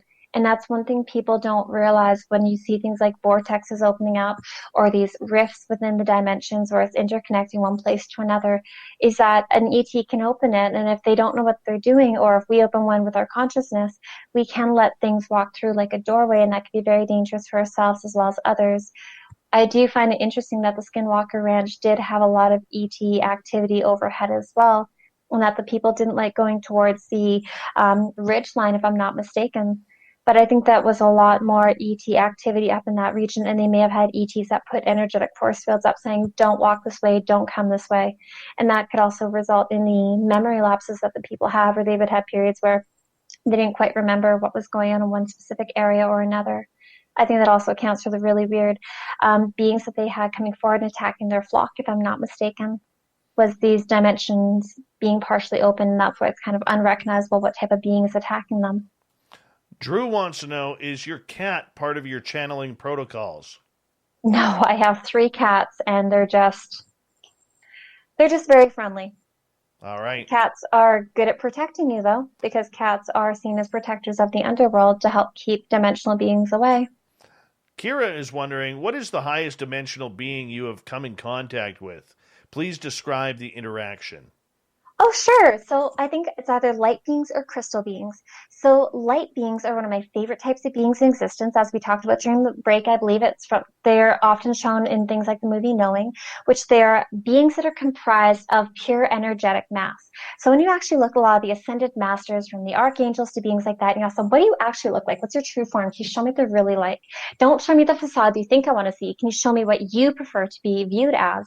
A lot of them will show you themselves as bodies of light. And I've met them on numerous occasions. One of the first times was in my dad's greenhouse when I was in my early 20s. And when I saw it, it was quite beautiful because the being actually came up to me when I was doing this really nice channeling. I was trying to send Reiki energy towards my herbs. I was so excited for them. I'm like, yeah, rosemary and lavender and thyme. Come on, all these cute ones, trying to get them all like big and happy and healthy. And this being came forward. It was quite bright, quite light. And it actually kind of enveloped my entire space. So I forgot about one time before that, when I was in Fort Mac I was working in Fort McMurray forever ago as a server at Moxie's. And I always did yoga before I went to work, because otherwise I was way too scattered and all over the place. And I had just done a really intense hour-long yoga session and was doing ujjayi breathing, which is where you're like heating up your body process, and you're taking it so that you're expanding your consciousness. You're connecting into the innermost part of you, and you're pushing all that energy out. And what that does is it actually shifts your vibration around. And when I did this, I had one of these beautiful light beings come forward towards me, and I could see it as clear as day, and it enveloped my entire vision. And that was one of my favorite beings that I've seen. They often get mistaken as angels, and they have energy coming out of them that looks like wings, but it's not quite wings. They don't need it for flying. But when you see them kind of in that float, they're more of like a float than a fly type thing. They're quite tall. They do look like they're well over 7 or 8 feet tall. They're very beautiful, genderless. They're just the most incredible beings. I see them on and off, and I really like it. The other one is crystal beings. Crystal beings are actually comprised of crystalline essence. I would say they're probably below the light beings, but they're very, very similar. They seem to be comprised of planetary essence, and they're like a healer and an energetic protector. It's quite interesting. Cherie is asking, do you consider yourself a gray hybrid? I actually consider myself a hybrid period because I have a ton of different beings that have claimed me. Everything from Pleiadians to reptilians to Lyrans to Greys. Awesome. Awesome. Yeah. Mr. Cowley, welcome back to the show, is saying, this is very interesting. How many do you think it will be time the Friends will show themselves to the rest of the world? Probably over the next 50 years, you'll see you're not going to see everybody at once. You're not going to wake up one day and see a mantis chewing on the sunflower in your garden. You're not going to see a family of hybrids walking down the street very quickly holding hands. You're not going to see them quite in that manner. They're going to very slowly acclimatize themselves and make it known to humanity. We already have ETs living amongst us. That's something I've made no secret whatsoever. But when you look at how the aspect of them actually interacting with us, it's going to be a slow process. You will see them probably having some form of official first contact, which isn't actually going to be the first contact. We've had it already quite a few times. And you're most likely to see either a variety of gray or a variety of humanoid coming forward. I don't think the first beings that are going to step up to the plate are going to be acknowledging themselves to be, hey, we're Draconis reptilians, or hey, we're light beings, or mushroom beings. You're not going to see ones that are quite that different right away. You're going to have ones that we've already had kind of exposed to us. Go ahead, Dave. Let's get a couple more questions in. We got 3.5 minutes before we have to go to break. At the bottom of the hour, let's go to Drew's question. What are your thoughts about duality outside the 3D vibrational field? There does seem to be some duality still present in 4D. It does appear to be less extreme than that of 3D from what I've noticed. They don't seem to have as clear and distinct of masculine versus feminine, good versus bad, light versus dark occurring within that. However, they do still appear to have some minor form of polarization similar to what we have. For instance, when you look at the beings such as the Pleiadians and the Aldebaranians, they have good and bad amongst their race as well. They still have some that are self-serving. They are more psychically inclined. They are more psychically capable, and they do have better technology than us.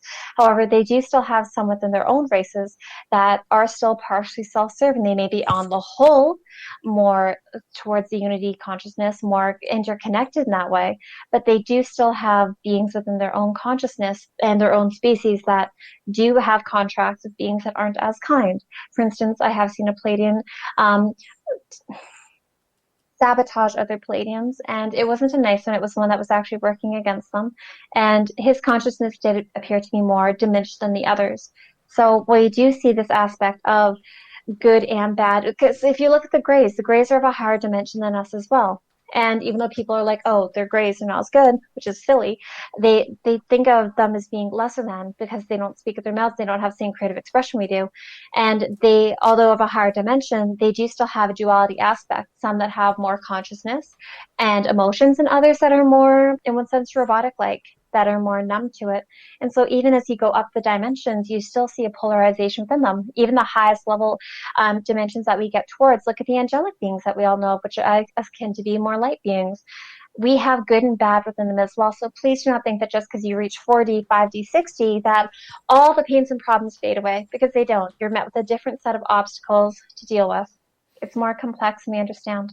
All right. Stephanie is asking, do you think aliens are going to become more bold and start the bridge of communication with the world? Maybe that's the reason why the government are saying they are real?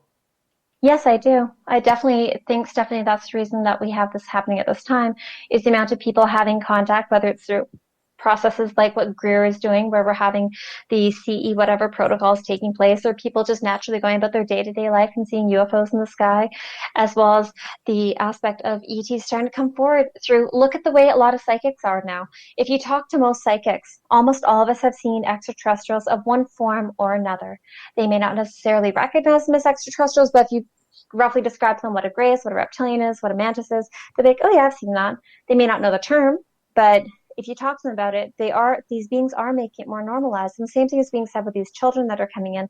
They're exceptionally more psychic. A lot of them are starting to remember their contact from the time they're born and carry that forward. And a lot of their parents are waking up because their children are awake.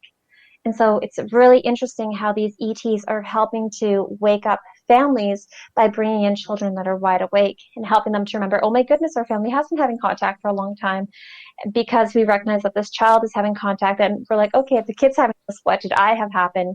And it kind of makes that thought train move forward. It's interesting. All right, Samantha, I'm going to get you to hold on right there. The questions are coming in fast and furious. I'm trying to get to them all, and I'm losing the battle right now, to be absolutely honest. But that's okay. We got Samantha Mowat for another 1 hour here on Spaced Out Radio. Her website is samanthamowat.com, or pardon me, .ca. If you want to check it on out, I highly suggest you do. Your questions with Samantha. We continue on the disclosure movement right after this on Spaced Out Radio.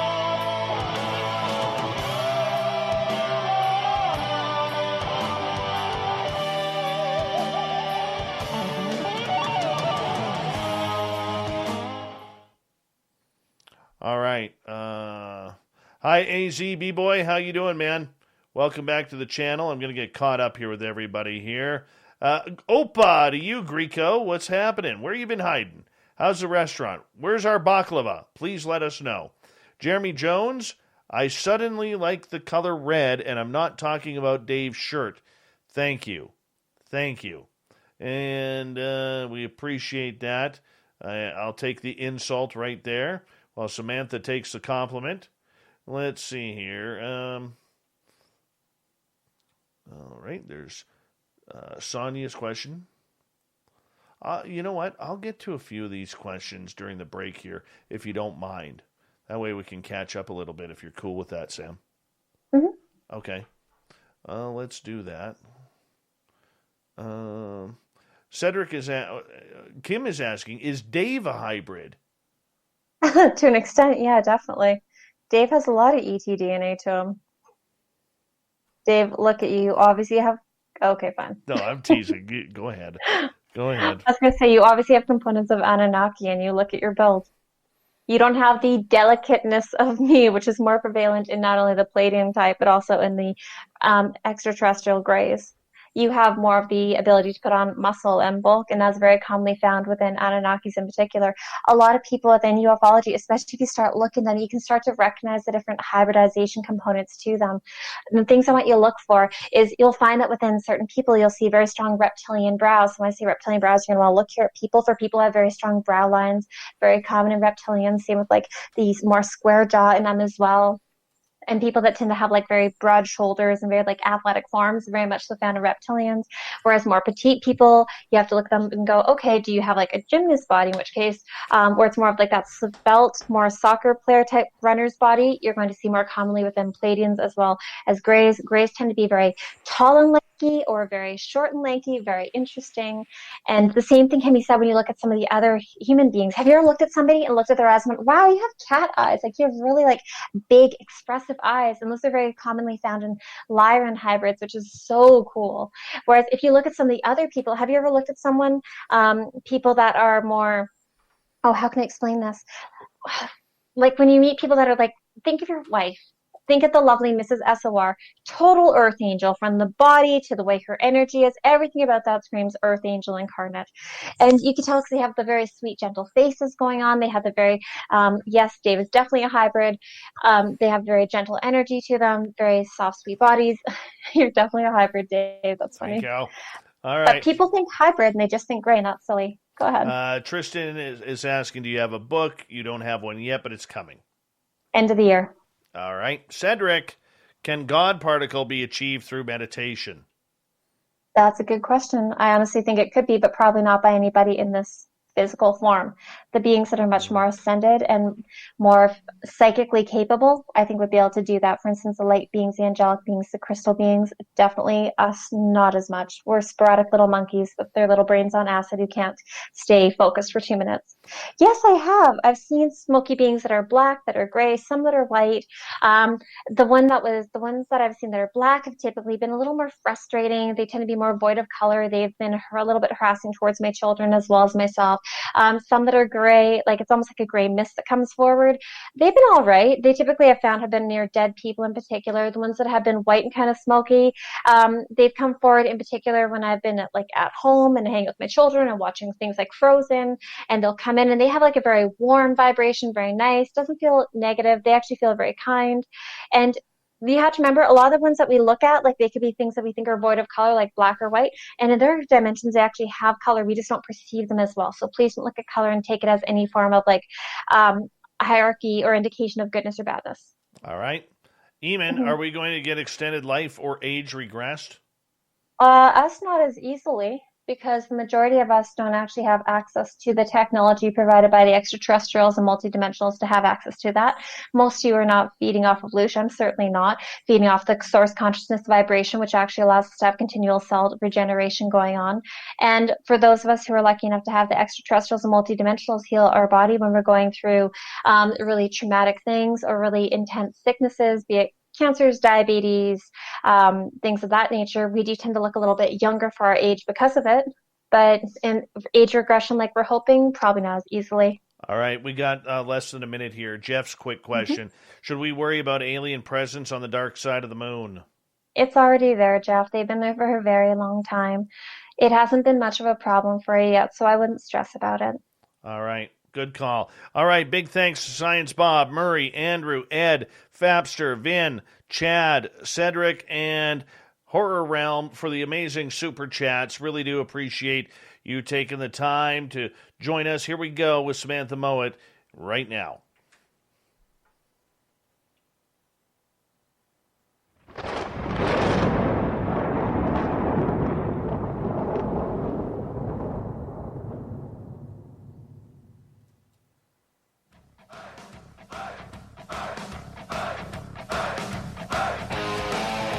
Here we go with the second half of Spaced Out Radio tonight. Good to have you with us. My name is Dave Scott, sitting in the captain's chair of SOR headquarters.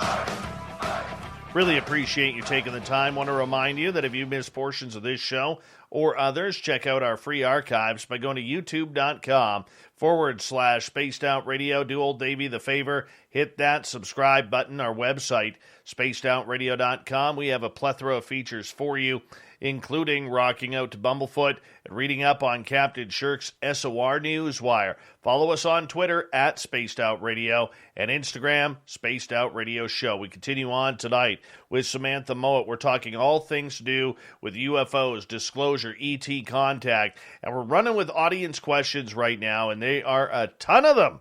A ton. Samantha's website, samanthamowat.ca. Samantha, welcome back. Hi, Dave. Thank you. All right, over in our Spreaker chat room, Jeff is asking, do you believe humans are indigenous to planet Earth? No, not at all. And the reason why I don't believe humanity is indigenous to planet Earth is when I look at a lot of my memories that have been given to me from everything from the extraterrestrials I work with, to my past life memories, to the ones that the angels and ascended masters have brought forward for me, as well as the spirit guides I work with. They have shown me humanity originally starting in the cradle of Lyra, which means in the Lyra civilization, and branching out from there when Lyra was destroyed. So no, I don't think we're from here. All right, 5,900 Buck is asking, is Earth a prison planet or an amusement park? That really depends upon your perspective. I don't necessarily view it as a prison. I don't think humanity has the degree of freedom that they're meant to, though. I don't fully agree with the concept of it being a school either. I do believe that a lot of human souls, or souls in general, can come down here and be trapped within the net, so to speak. And it does take them awakening, which is what we're doing now, and to break out of that net. And so it could be perceived as a prison, but I do think that's a very restricting perspective to view it as. I do believe that many of us, such as yourselves, are awake, and because of that, we get better given the opportunity to come and go outside of this planet when we die. All right. Sonia is asking, are fairy and elf light beings, or are they something else? Oh, I love that question, Sonia. Fairies are some of my favorite beings. I haven't met elf beings per se, but I have met quite a few fairies, and they are a form of elemental. So an elemental is it's a higher vibrational being that is actually very connected towards the earth. They're wonderful. They have a very light, harmonizing vibration typically. And what they are is they are almost under the classification of something like angel or crystal being or light being. They're very similar, but they're not the same. I want you to think of it this way. Light beings are comprised of just light, whereas fairies still have physical bodies, so they're a couple dimensions below it. But what they do is they're really good for connected to plants, animals. If you really want to connect to the fairies, oh my goodness, plants and flowers, girl, you'll have like them all over the place. They love humans that have an appreciation for nature. That's true. That's true. Mm-hmm. I see them every summer sitting along our back fence. I do. I see them as little like light bodies. They're really beautiful and have these really radiant auras coming out. Greco is asking, did you have clean underwear on during your abduction? How about afterwards? I love that. That is hilarious. And yes, actually, what's really funny is when I know I'm going to be abducted, this is going to sound so stupid to some of you. If I feel the craft above my house, or if I feel myself like I know beings walking around, or if my guides tell me I'm going to have an abduction, I put on abduction pajamas. And what that means is I make sure I'm wearing something that's not a silk nightie, or not going to bed naked, or not just sleeping in something partially like transparent, because you never know who the heck you're going to encounter on craft, for one. But two, yes, my underwear are clean unless they take a baby out of me. So with my hybridization, sometimes after I'm put back, I will find myself bleeding afterwards. It's similar to like after giving birth or after having an abortion or a miscarriage, how you'll have matter coming out, blood matter, and so on and so forth afterwards. So that's kind of a nasty way to explain it, but that does happen from time to time as well. All right, moving on here. Cherie is asking, would you say all beings are a mix of good and bad? Yes, I would. I would say virtually everything that you could possibly interact with could be a mixture of good or bad. It depends on your connection to it. So, for instance, if you have soul ties with something such as a jinn, so let's say in a previous incarnation, you were a magic practitioner in the Middle East and you worked with jinn, you could have developed a bond or a contract with one of them that had it be of assistance to you in your lineage and follow you throughout your multiple incarnations. Now, typically, jinn are mischievous, not loving of humanity, and very malevolent towards us. Whereas if you have this connection to it, it will treat you with respect in a form of acknowledgement and not really put you through the same hell it would put other people through. And the same thing can be said with all these other types of beings. If you are someone who is, let's say, an Arcturian that is incarnated on planet Earth, it may choose to be very love-based and respectful towards you, very affectionate, very playful. Whereas if you are someone that it's just encountering for the first time, it has no connection towards you, it might be very cold and standoffish, which could be perceived as being evil. So our perception of good and evil, it's a very 3D perspective, and I have it. We all do. It's just naturally within us. All right, Kim is asking, what are mantis people like? Oh, I love them. The majority of mantises that I have met have been female. I've met some that are brown, some that are like this beautiful emerald green color, the majority of which have been very good for healing. I started interacting with the mantis beings because of my son. He had a tremendous amount of allergies when he was born. He was allergic to like, oh goodness, shellfish, fish, wheat, dairy, you name it. That kid was pretty much allergic to it. And the mantis would come whenever my son was having an allergic reaction. Now, this wasn't every single time, but when he had a really bad one, so let's say he were to, it wouldn't just be like cross-contamination. Let's say somebody accidentally put normal flour in something instead of like gluten-free flour. He would have like these unbearable tummy pains for hours. And quite often I would wake up in the middle of the night and I would see this beautiful purpley haze. They have like this really strong indigo aura to them. It's very sparkly, very light, partially translucent. And I would see this really beautiful, slightly triangular face looking down at me, kind of hovering over him with these really long arms that were kind of like held upright like this and like quite long on a slight angle. And they don't have hands necessarily like we do. Only one type that I've seen have had hands. And they were very sweet, very calm, mom. She had a very strong healing energy to her. I've seen them in a lot of my hybridization as well. And when they talk to you, they speak very telepathic. They're very kind. They've always been respectful. They don't ever put me in a place of fear, even when they're like hovering over the bed kind of to interact with us. They're trying to do it in a non-threatening way. And typically they will use your full name to address you. They are quite formal in that sense. They're really quite lovely. One thing I notice with the mantises is they do worry about with their large size scaring people. So often when I see them on craft, they will stand at the back of the room and be partly out of phase, which means it's almost like a haziness being around them. And when you're on craft, quite often you'll find that you only have like a vision capacity of seeing like 6 or 10 feet in front of you and not beyond that. And so to me, because they're doing this, they're trying to be respectful because they're still trying to talk to me and interact with me without putting me in a fear-based state. They're quite sweet. All right, Rich Hilke is asking, do aliens abduct third shifters during the day? What is a third shifter? Okay, so you work the morning shift, the afternoon shift, the night shift. Night shift is the third shifters, and then they sleep during the day. Nice. Yeah, it doesn't matter if it's daytime or nighttime. Abductions can happen at absolutely any time. And that's one thing that I've found as I've reviewed my abduction histories when I was younger. I thought, oh, they only happen at night.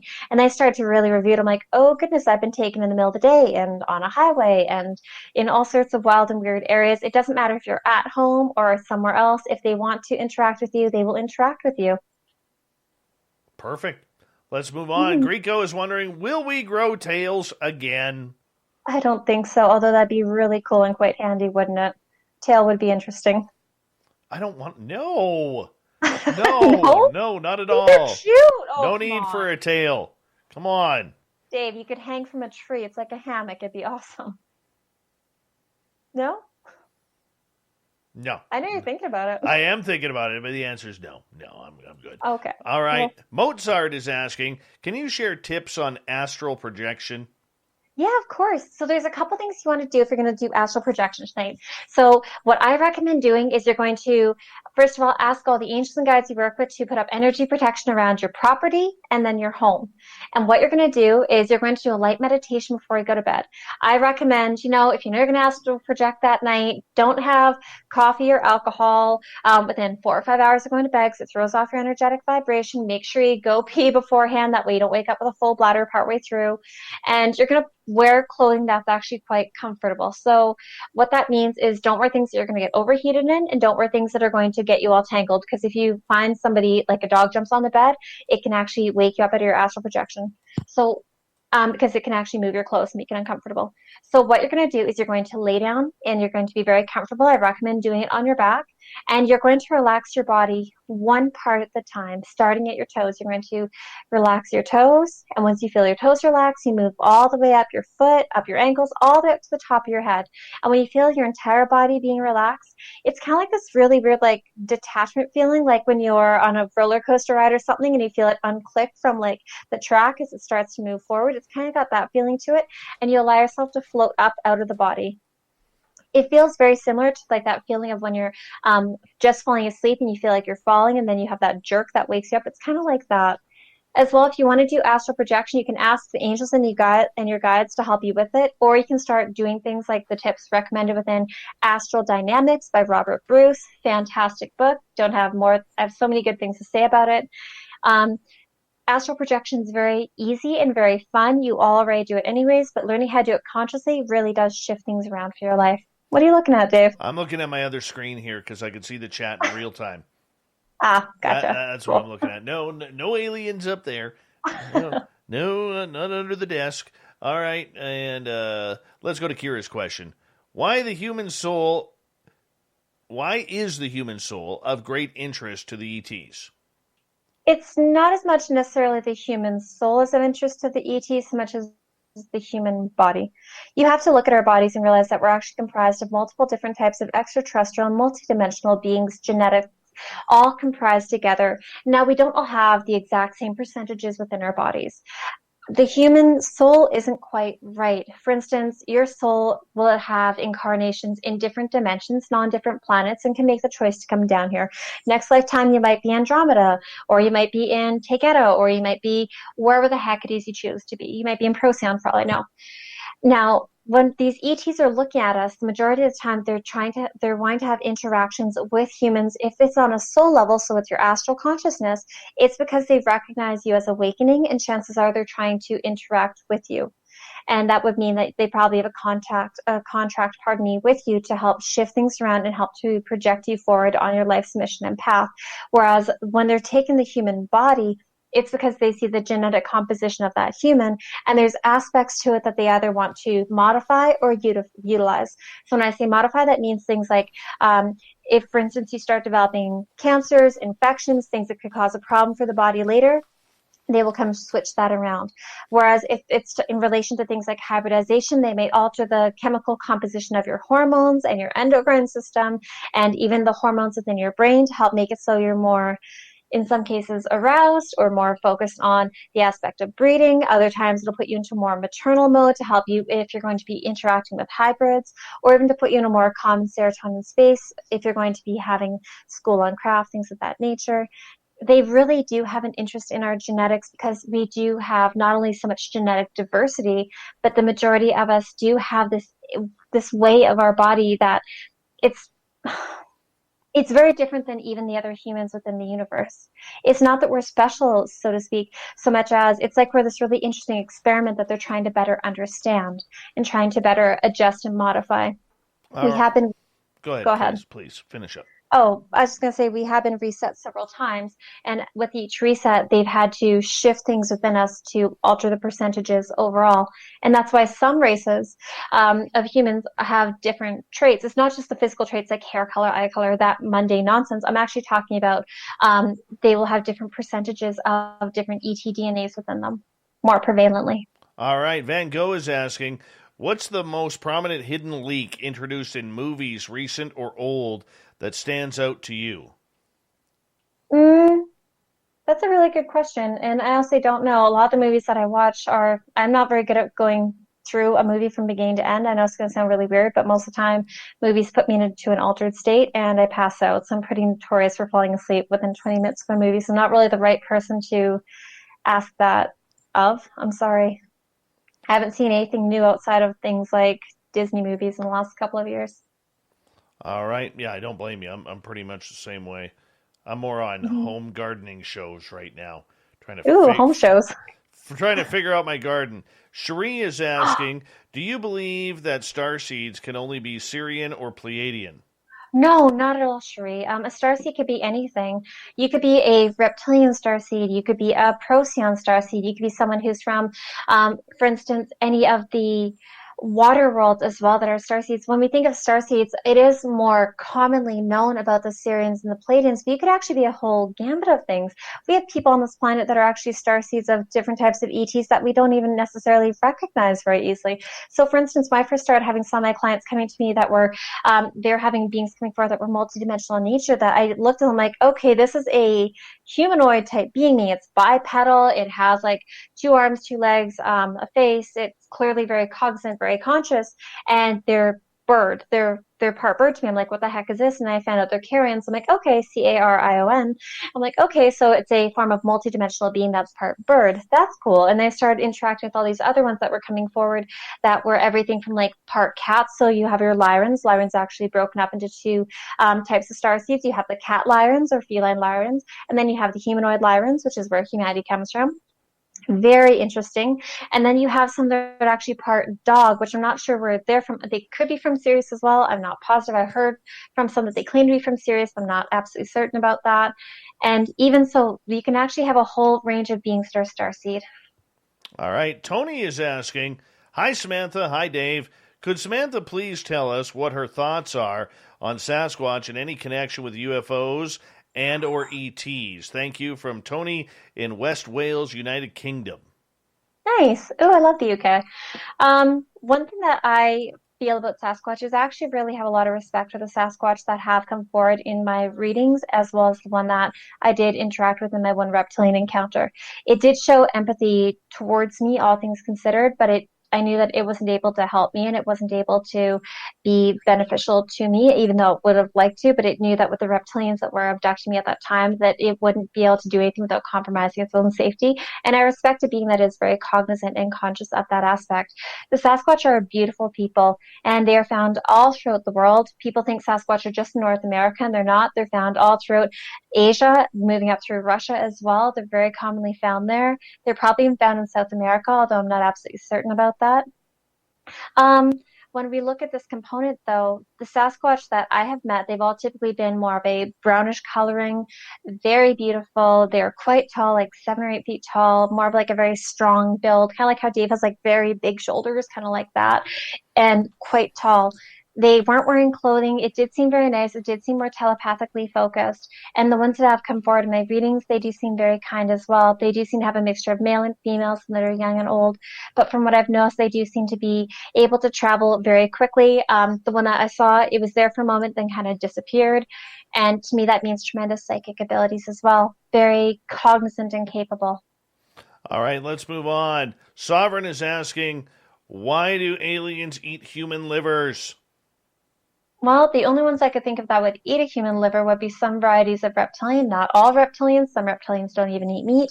Some only eat very specific kinds of meat, which I can understand, as I'm sure all of you can, for those of you who eat meat. And do you know what? Maybe they like how it tastes.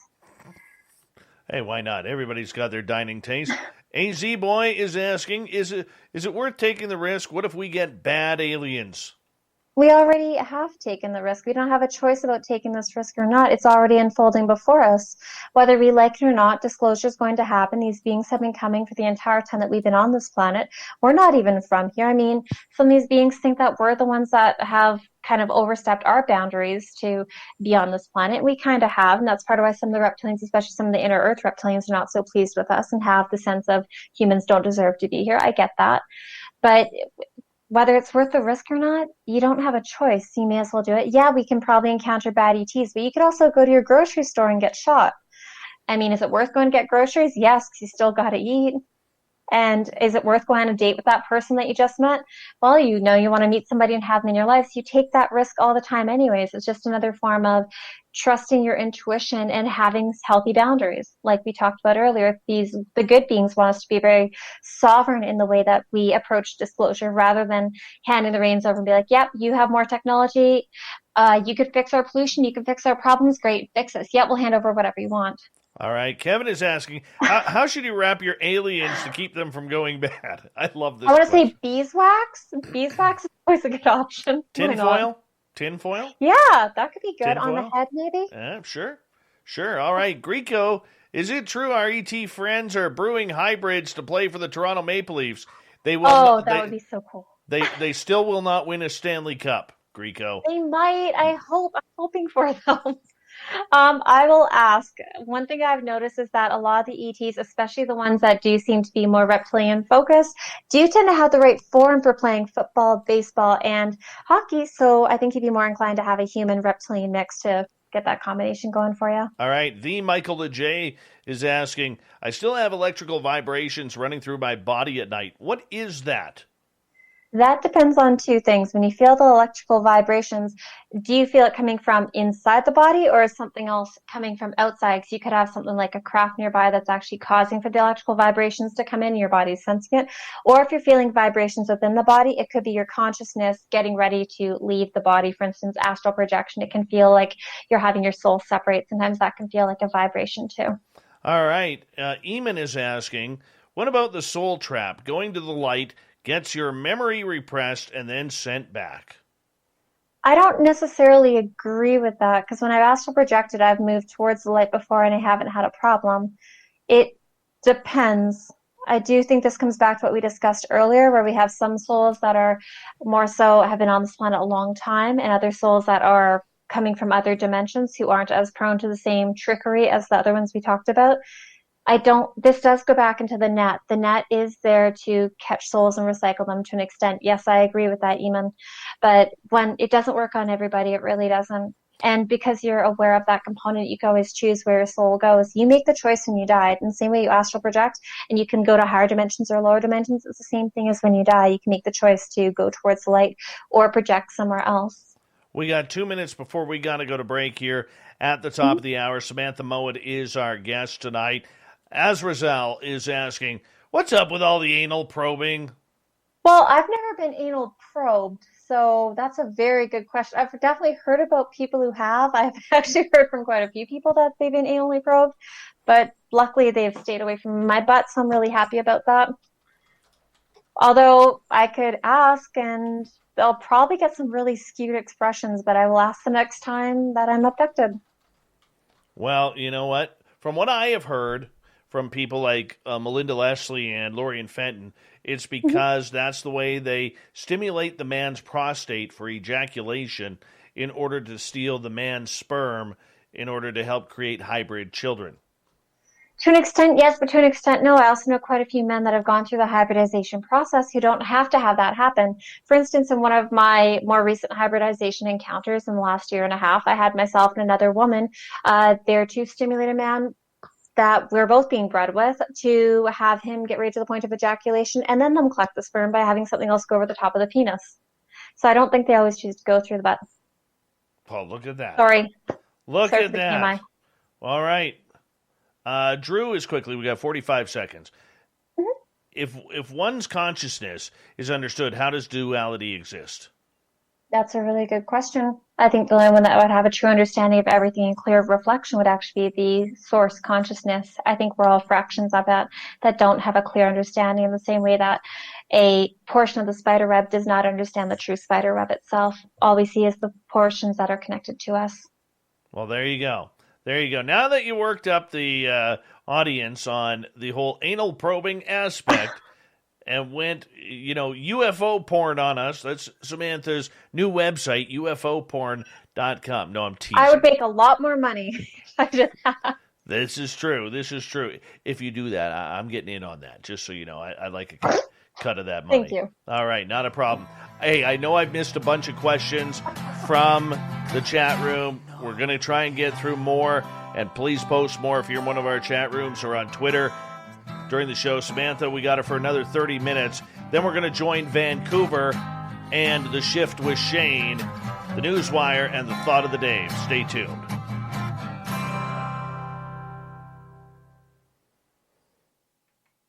All right. We got a break coming up here. If you just want to... Can you see the chat room? No. Okay. Up in the upper left or upper right, do you have something that says comments? A little box that says comments? Yep. No, I see it. Okay, there you go. So I was on private I'll let chat. you chat with the people there. I'll be right back. Do you know what? I'm sure if you can find a way to get some sort of alien porn channel going, I'm sure it would make you a billionaire. You should definitely consider it. Yeah, actually, I agree with the remote viewers that are claiming that reptilians are controlling, because from what I've noticed and the beings that I've interacted with, they have said something very, very similar, which is quite interesting. I don't get a fortune cookie or lollipop after probing your sperm collection, although if I did, I'd probably be pretty happy. I really enjoy lollipops. That would be awesome. No, if you actually talk to a lot of contactees, especially privately, ones that are going through hybridization or orchestrated relationships, you'd find a very large portion of our contact can be very sexually focused with other humans. Although I'm trying to keep stuff like that out of my book, because I don't want it to go to being like that. I want to be something that can be very focused on consciousness more so than anything else. Aw, thank you, Michael Litter. I don't actually know a lot about Antarctica. The ETs haven't taken me there. Even when I've gone astral projecting, I haven't had the pleasure of going there. But if I do, I will let you know. How much does an alien Swedish snow cone cost? That's hilarious. I would love that. If you could start making those, that'd be so much fun. That'd be entertaining. Like, I mean, it's going to be shaped like a little gray. It's going to have like little gray head with like the big black eyes. That'd be really cute. I'd like that. Aw. Yes, I do have my Reiki masters. I really enjoy Reiki. I enjoy all forms of energy healing. That's actually how I first started interacting with the crystal beings and started working with them. Yes, there are bases on the moon That is correct. Sorry, I'm trying to read but not wear my glasses, so it's very fun. 1 second. Oh, you're seeing bioluminescent trails? You're seeing energy, Antonio. That's you actually recognizing the energetic pattern that's around you. That's you starting to have your clairvoyance come forward. That's awesome. That's not just sparks from electricity. That's fantastic. If you're wanting to start doing seeing that more often, I recommend going outside in the daytime in particular when it's like really soft out. You know, when it's kind of like that late afternoon kind of energy, bright sunny day or a completely gray day. Go look up the sky, relax your eyes, get it kind of out of focus. You'll start to see more of that bioluminescence really starting to come forward all the time.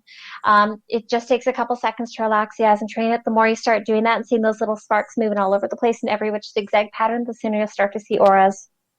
1 second. 1 second. Oh, you have a lot of bears as spirit animals? Yes, you could very well be from Tau Ceti. Oh my goodness, they have so many different animals like that. And Louise, I love that. I think that's absolutely wonderful. If you're trying to actually get in better contact with the beings that are connected towards your soul family, either asking the beings that you work with, either telepathically or out loud, hey, can you guys start showing me where my soul origins are from? Can you show me what planets I've lived on? Can you show me where you're actually from? It actually helps a lot. The more you ask them for help and you start including them, the sooner they're like, yes, okay, they want to see us. They want to interact with us, and they'll start to come forward to you. My high cheekbones indicate I'm reptilian. Actually, that is a very strong reptilian trait, and yes, I do suspect this part is from the reptilian aspect. And in case you're wondering, I have black reptilian hybrid babies. They're absolutely gorgeous. I love them. 2 sons for sure, and I really enjoy them. I do believe that's also part of the reason I have a lot of encounters with the reptilians is because of the higher percentage of genetics from them, which is really entertaining. Tiny spark orbs in the shower that you're seeing. Oh, if you're seeing tiny spark orbs that are moving around the shower, they're also more likely to be the source consciousness that's all around and prevalent in all things. That's your clairvoyance as well. That's not individual beings. Or they look like white and kind of like little sparkles like you'd see off of like a sparkler that you light up on someone's birthday? Yes, your spirit animal can be an ET being that you don't know. It can be some sort of animal from another planet that you highly connected to that either had a very great impact on you in that incarnation, such as a pet or something that saved your life, things like that. Very important, very interesting. Go ahead, Dave. What's up? Oh, no, I'm just getting ready here. We've got about a minute. You can keep going. I'm just getting ready for the after show. Yeah, sounds good to me.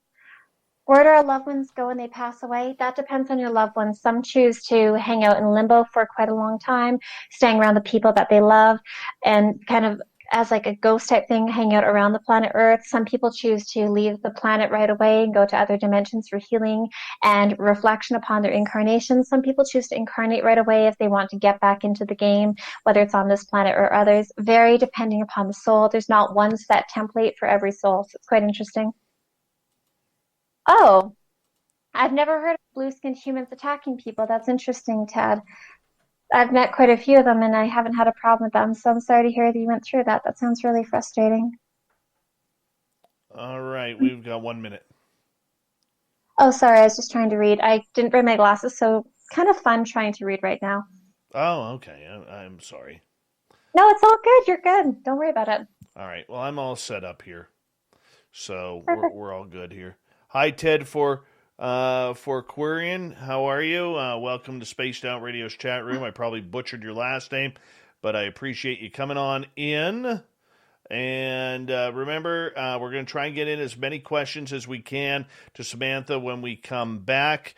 And want to say a big thank you to Science Bob, Murray, Andrew, Ed, Fap, Vinster, Chad, Cedric, Horror Realm, AZ Boy, and Bigfoot Rob for the super chats. Here we go, everyone. We're 5 seconds away from the start of this show. Thank you to all our new subscribers as well. And there are some blue-skinned beings. Would you like to connect with us? Head to spacedoutradio.com for all your latest show info. Now, back to Dave Scott and SOR. Here we go with the third and final hour of Spaced Out Radio tonight. My name is Dave Scott. Thank you so much for taking the time to join us. We really do appreciate having you along for the ride of the Woo train. Big thank you to everyone tuning in on our terrestrial affiliates around North America and digitally on TalkStream Live, Revolution Radio, and KPNL. All of our archives are free by going to youtube.com/Spaced Out Radio. Just do old Davey the favor, hit that subscribe button. The Desert Clam has set the password for tonight in the SOR Space Travelers Club, Octothorpe. Octothorpe is your password. Use it wisely, space travelers, as the Clam sets a password each and every night right here on Spaced Out Radio. Our website is spacedoutradio.com, where we have a plethora of features for you, including rocking out to Bumblefoot and reading up on Captain Shirk's SOR Newswire. Follow us on Twitter at Spaced Out Radio and on Instagram at Spaced Out Radio Show. We continue on with Samantha Mowat tonight as we got her till the bottom of the hour. Samantha's website, samanthamowat.ca. Thank you so much for joining us, Sam. We'll continue on with the audience questions here. Ted is asking, let's see here. Where's Ted's question here? Why are the blue skin human, or where are the blue skin humans from, and are they good? Some of them are from the Arcturus star system, as I was talking to Ted about a few moments ago.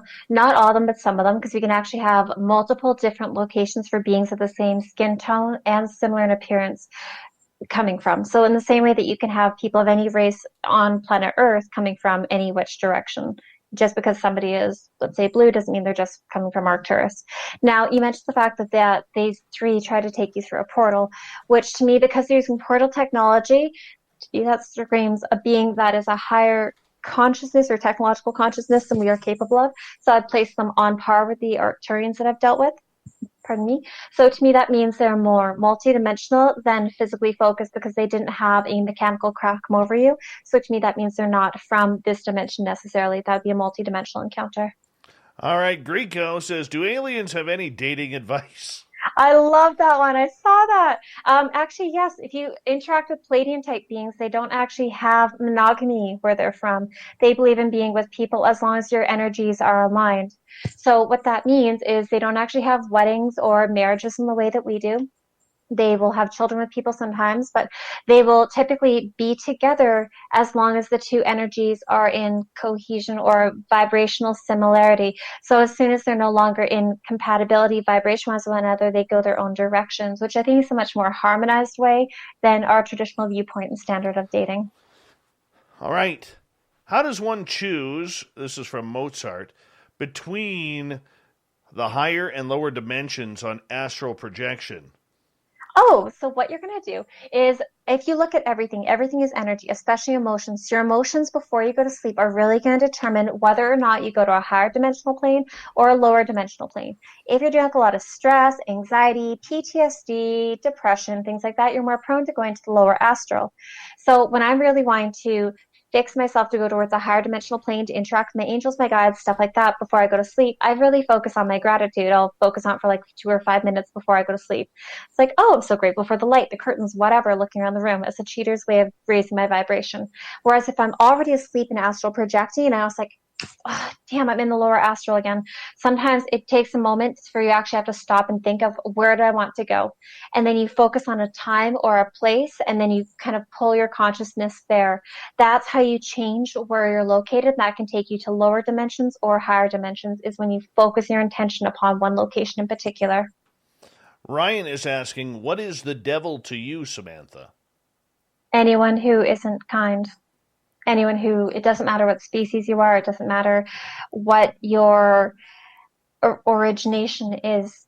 The devil to me is something that is more evil, something that doesn't have respect for life in any form, something that is purely self-serving.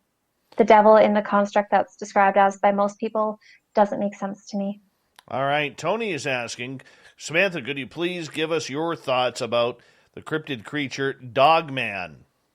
Of course, I haven't had the pleasure of interacting with a dogman yet, although I have had friends that do have interactions with these. I know that they are a more telepathic type being, one that has been found in Canada, in particular towards the central Canada, moving over to eastern Canada. I know they're found in that region in particular. I don't see them in the area that I'm in. I've never had them come forward to me, so I don't know much about them. I'm sorry, Tony. All right, let's go to Kids Future. What do you think of Rh negative blood where it comes from then? When I look at the Rh negative blood component, I do think that's part of the reason why I go through so much hybridization. I do not believe that Rh negative blood is actually human blood. I do have the belief that it is more extraterrestrial in nature as far as its composition is concerned. And that's why I do believe that a lot of the people that have this blood type are more prone to not only psychic abilities, but also towards certain illnesses and contact as well. Moving on here, Vinny is asking, what happens when we die? That depends upon you. When you die, Vinny, you make the choice whether you want to stay around your loved ones for months. One thing I've found with quite a few of my clients, especially the ones whose deaths I predicted, I will end up interacting with them. Sometimes they'll stay around their spouse for several months. They may even stay around them for several years before making the choice to go and transition over to the other side. Some of them choose to stay on this plane of existence just outside of our physical form and stay around their children to make sure that they're safe, kind of guiding them, interacting with them, watching them as a form of spirit guide, so to speak. Whereas other people, as soon as they die, they make the choice to, okay, I had a really intense, traumatic life. I need a break. And they'll go with their guides towards other dimensions where they'll start to go through a life review. They'll go through healing. They'll go through a very long time, sometimes 10, 20, 40, 60, 100 years, where really getting a lot of that crap that they experienced released and then plan their next incarnations. Whereas other people can sometimes make the choice to, for instance, in my last lifetime, I died in the mid-1960s. I chose to be born again in the early 1980s. So looking at that aspect, well, not early, but mid, whatever. And look at that, 20 years is a very short turnaround period. So my soul was eager to start planning this incarnation and get going. Whereas sometimes people can choose to take a couple 100 years break in between. So it really does depend on what you choose to do when you die as to where you go. All right, let's move on here as we continue on going on here on Spaced Out Radio. I love Fap's or Vinny's question here. Can you pet your cat one more time before you go? I could, but I think he's sleeping. But yeah, I can. All right. He's very cute. There you go, Vin. Anything we do can do to make you happy. That's what we do around here, Vin. Sam, the questions have kind of dried up for right now from our audience, but I want to ask you, as we only got about 15 minutes left, I kind of want to direct the conversation to this area here, and that is, for people who are just starting to wake up to the fact that we may have UFOs visiting Earth. For us in ufology or who have experienced the strange phenomena, we know. We already know what's happening, what's going on. The phenomena is real to us. But for those out there who are basically 9-to-5ers, they don't see anything beyond their white picket fence, their 2.1 children, their dog, their cat, their mortgage, how do we wake them up to the realities of what is just around the corner? Well, unfortunately, Dave, there's very little that you can say or I can say that is going to have an influence upon those people who are not quite at the point where they're ready to move out beyond the illusion of what is presented to all of us throughout our lives. These people will not take our words seriously. They could see a UFO up in the sky. It could be hovering above their house for 10 minutes, and their wife could see it, and their daughter could see it, and their dog could bark at it. And 10 minutes later, when they're inside the house and the UFO's gone, they're like, oh, yeah, I don't know what I saw. I don't know. I must have been daydreaming that or something. It's probably just a plane. They'll have that level of cognitive dissonance where they dismiss what they've seen. And it's not until something that they view as a more valid authority above themselves informs them that, hey, these things are real, that they start to allow the possibility of some of the weird and paranormal events that they've had unfold within their own lives actually did occur. And so it's that level of cognitive dissonance which can be very dangerous for people such as yourself and myself, because those people tend to be quite aggressive when we are bringing forward information that doesn't resonate with what they want to believe. That is where it's a bit more challenging. I do recommend, go ahead. No, please, finish. For the people that are kind of on that cusp, that precedence where they're just starting to get into the almost part of waking up, just like a gentle discussion about, hey, I saw this really cool article in the news. Do you see the Pentagon is going to be releasing this information? What do you think about that? Oh, cool. I think this. It's kind of like a safe way to bridge the gap with these people is to help moving this forward in a way that's not threatening for them, that doesn't force them to readdress too much of their belief system at one go. It's so It's fascinating, and I can see why the government's doing it the way that they are, because they do want to keep everyone safe in that sense for their own best interest. But when you look at the aspect of these people, even like we talked about earlier, putting on a movie or a show, maybe not Independence Day where the aliens are killing everybody, but Taken's a good one. That's always a nice, easy one. Maybe not the series, because that's pretty intense. It might be a bit too hard for those people. Go ahead, Dave. You're making. No, when you mentioned V, Yeah. oh, I'd love to see that again. Oh, I hope they remake it again. They've always done a very interesting job with that series. But there are lots of movies, such as Jupiter Ascending, did a really good job of showing what some of the Draconis reptilians look like, but in black. Granted, the one that I've bred with, the one that I've encountered numerous times, isn't quite that broad. Like, he's not quite like that strong of like body. He's a bit more sleek looking than that. But they did do a good job of helping us show what some of these ETs do look like. So there is that soft disclosure taking place around us. Okay. And I understand that and I can appreciate that. But my Mm-hmm. concern is, how is this going to affect people on the planet? All right. Okay. This is going to affect, there are very few things that are going to affect everybody on this planet. Okay. Mm-hmm. Worldwide disasters do. Diseases Mm-hmm. like COVID do. Mm-hmm. Jesus Christ coming down from the heavens above will be a strange day for all of us. Nice Okay. guy. Yes. Okay, but extraterrestrials and the Mm-hmm. fact that we are not alone in the universe is a massive one as well. I'd put that as number 2 next to Jesus Christ's return. Okay? But and I know they're here, but there's many listening to this show, or those who are being awakened by the mainstream news coverage of this, who have poo-pooed this subject for Of course. decades. So, Yeah. so for those people, okay, how do we wake them up? How do we get them to know, or the problems that they will have adjusting to a new reality? I think of Mm-hmm. religious people Of course. who believe that anything coming from the sky is demonic. All right, I think of But that's if it was demonic, why would the Pope say that they'd be willing to convert them over to Catholicism if they're demonic? Well, I understand that, and you understand that, but I mean, there's still 4.5, 5 billion people on this planet that pray or dote on a religious deity. Mm-hmm. Not shooting that down. I'm not saying that to be No. insultive or any way like that.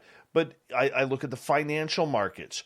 I look at the Mm-hmm. people who suffer from anxiety and depression. I look at the way this is going to tip the iceberg. Like, I think I'm prepared, and I'll be honest with you, I'm scared. I am Aw. scared over this. Not for the fact that they're coming, but for the fact is I don't know why. I don't know why they are here. I don't know how people around me are going to react. That is what I'm getting at. That's fair. And for those that are in our lives that are mentally unstable, they are not going to react well. And I mean that in the most love-based way I possibly can. For people that are more prone towards anxiety and suicidal tendencies, we're going to see a skyrocket when it comes to people committing suicide. When we see people that are religious, we're going to see someone become very vigilant and hyper-focused upon their religion. And that is unfortunately something that we are going to be aware of. And so we do have to really take into consideration the people that are in our lives who are of these cognitive dissonance type illusions. And so if you're dealing with someone who's religious, go ahead and look up where their religious affiliation stands in regards to ufology. In the stance of Catholicism, we know that the Pope has said, hey, if the ETs exist and they come to Earth, I will baptize them and convert them into Christianity and welcome them with open arms. Cool, that's great. For people that are more scientifically based, focus them on the whole, okay, the universe is this big, we know there's this many billion stars, what is the statistical probability that we're alone? And give them the same statistical probability within our solar system of there being life present. For the people in our lives who are more just all around negative and not wanting to view this as a possibility, those ones I don't think you're going to be able to convince very easily because they've already made up their minds about this. And so we do have to be respectful to the people in our lives as disclosure does start to happen. And there's a lot of mental check-ins that you're going to have to do with the people that you're connected to when this does happen. because we are going to see a lot more drinking happening. We're going to see a lot more people viewing it as the end times. So be very aware that your house could get broken into, you could get raped, you could get murdered, because people might try to take what you have out of fear that this is the end times. And they view their actions as being justifiable, even though they're not. And that's part of what the ETs we talked about earlier are trying to avoid when they're saying they want to maintain our sovereignty as they come forward in a soft disclosure. So you hit the nail right on the head there. That's what concerns me, is this becomes all of a sudden very anarchic. Okay, almost like days upon days of the movie The Purge, where all of a sudden, who cares? This new life, we don't know if we're going to live or we're going to die, we're going to be eaten by aliens because people are going to panic. I mean, this is what I worry about. I worry about how people are going to react at the supermarket, like we've seen with COVID, with the hoarding, panic buying. Yeah, the panic buying of toilet paper and hand sanitizer, and storing up on 500 pounds of steaks and chicken breasts and Dave, they're going to do that again. That's coming. Well, I realize that. This is what I'm fearful from, right? Mm-hmm. This is what I worry about, and I don't think it's something that we should overlook going through this process. Of course not. And so one of the best things that you can do is be proactive about that, knowing that it's going to happen, knowing that we're going to have some of our neighbors and friends and family panicking. It is wise to have a small stockpile of food, whether it's rice, beans, chicken, I don't care what it is, pick your protein that's there as a couple extra bags in your fridge or in your freezer or in your crawl space, I don't care, pick it. And it is very important when these things do happen to help keep your family safe is to not expose yourselves to unnecessarily dangerous situations. And so what that means is that if you notice that one of your family members, neighbors, or dear friends is being erratic and panic-based, don't necessarily spend a lot of your time and focus with them. Try to put some space between yourselves and them at that time, because you don't want to unnecessarily endanger yourself or your family. And I mean that with as much compassion and love as I possibly can. But when we have extremely stressful situations like this coming forward, it can be very dangerous for our family and for ourselves, especially if you don't have a good intuition, especially if you're in a state where it's cut off. And that's the big one. That's the big one, because, I look at it that this will disrupt everything that we know of. What all of a sudden people are going to be running around what's important, wondering what's important, what's going on, what do we do, what do we don't do? I mean, do we go rob the supermarket, rob the gas station for fuel? Do we drain our bank accounts? Do we hoard gold? Do we, go buy guns? What do we do? And that's the big thing. You know what I'm saying? Well, I do. And you don't need guns against the ETs. For one, all of them have technology that far surpasses ours, so it's useless. You would need things to protect yourself from other humans. And so I do recommend, if you do have family cabins, go to them if they're out there. That way you can take a break from people for a while. It could be safer than staying in your cities. So basically, if you do, sorry for cutting you off, but so basically what you're saying, it's not the ETs we need to worry about when they make themselves known. It is our own fears that we are going to have to combat. You are correct. And unfortunately, it will bring out the best in some people and the worst in others. True. Just like COVID, do you think tensions were high with people wearing masks, not wearing masks, getting the vaccine, not getting the vaccine? That is nothing compared to what we would see with a full-on disclosure if we were to have a alien gray ship land on the front lawn of the Pentagon and walk out and say, hey, we're here. We've been coming here all along. We've been taking your people. You would see anarchy in the streets by tomorrow. True. Have the ETs shown you any projections of what will happen? Yes, quite a few. I've been shown one where an EMP goes off, and I was told to take my children and to actually drive out of the city that I'm in and drive north.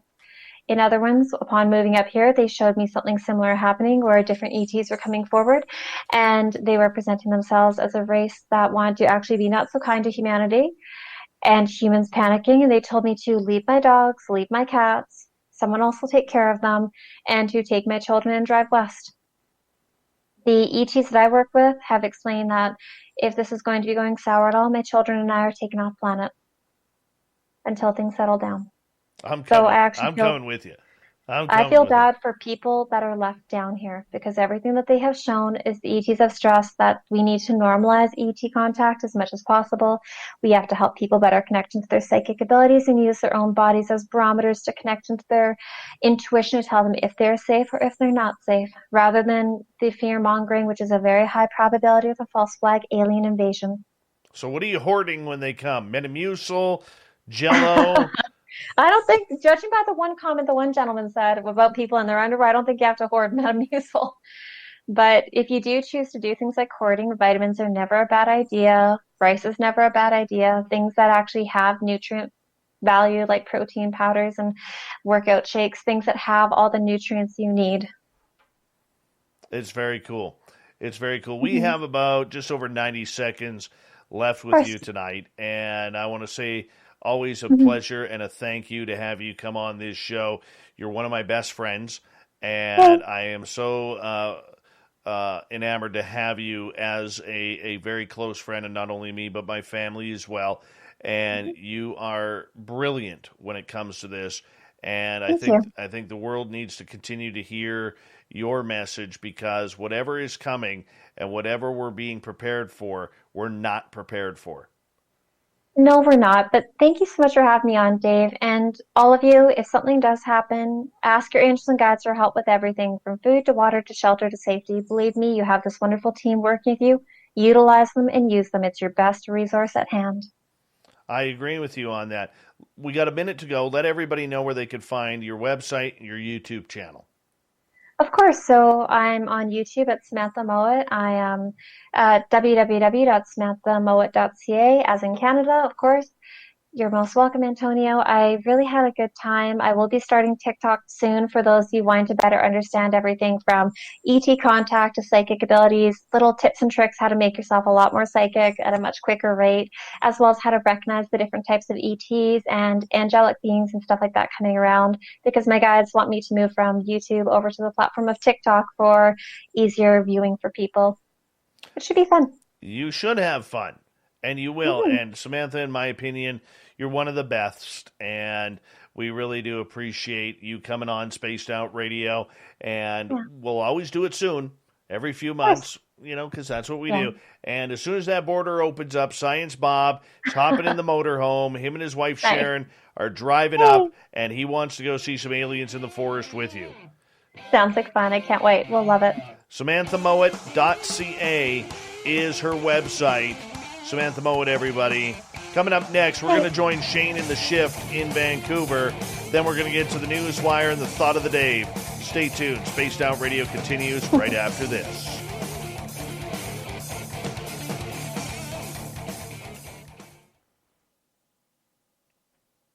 Great show. Great That was show. fun. Thanks, Dave. Very entertaining. Yeah, always is with you, and Yeah. it's always a pleasure. I just typed in her website for those who want to grab it. There it is. All you got to do is copy and paste. Easy And, peasy. yeah, you were Mhm. brilliant once again. Brilliant Thanks. once again, and yeah, Aw. you said a lot of things that I Mhm. cannot say from my sources tonight. So thank you. I totally understand. Yeah, I do my best. absolutely. Yeah, it's entertaining, but one thing I didn't get to cover is the ETs have warned about a false flag aspect as well, and they they do seem stressed about it, Dave. Hmm. Like they have I shown know. it multiple times with multiple different species coming forward, but the most common craft that they keep showing me, one that's under a false flag aspect, is either a completely silver and like a brushed silver craft like what the Greys use. They've also shown the black triangular crafts coming forward, and they have shown cigar ones as the three most prominent ones that the ETs have shown me. Weird. Quite. All right, my friend. I got to go get ready Yeah. for the news in Vancouver. Perfect. And I'll let you go. much love to you, and I'll call you Yes. soon, okay? Sounds good. Night, Dave. Good Bye. night. Bye-bye. Samantha Mowat, everybody. Samantha Mowat. Hey, guys. How you doing? Pretty good. How are you I am great. Okay, so what's happened here is I switched to a new program called StreamYard. Yeah. And I don't have Skype hooked up to it yet. I don't know how to get Skype in there. So that's what's happening here. Okay. We'll be able to do the connection through this phone line, though. It should be good. Oh, yeah, we're good. I got you here, and you guys are loud and proud of my microphone, so my audience will be able to hear it too. Excellent. And do you want to jump on the Zoom meeting, or are you... We've got the Zoom meeting going here. You're not going to be able to hear me. That's the problem.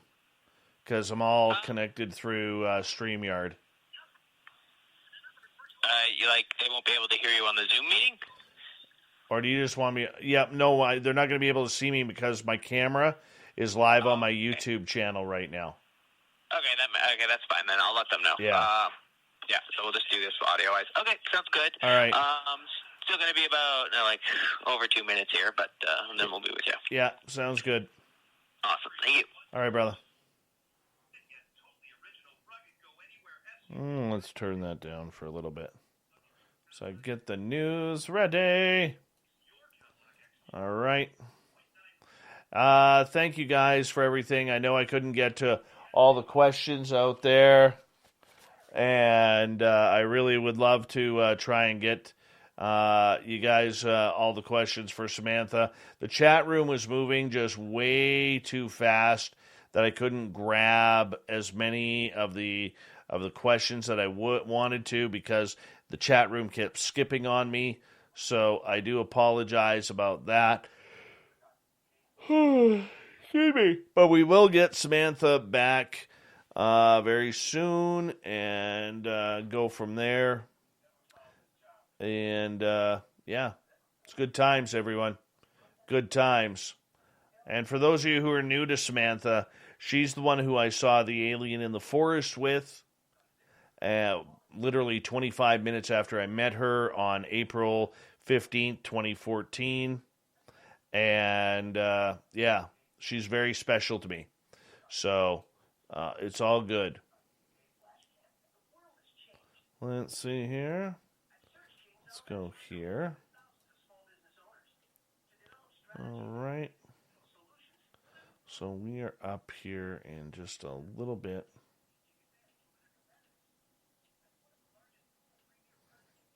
By the way, it snowed here today. I wasn't happy about that.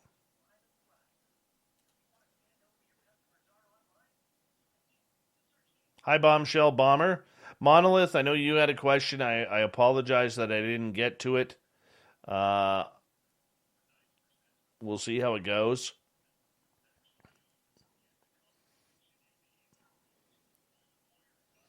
And, it's a good show.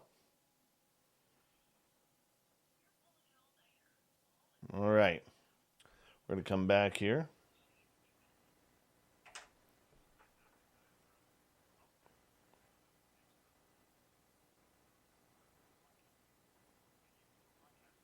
Hi, UFO Nod. How are you?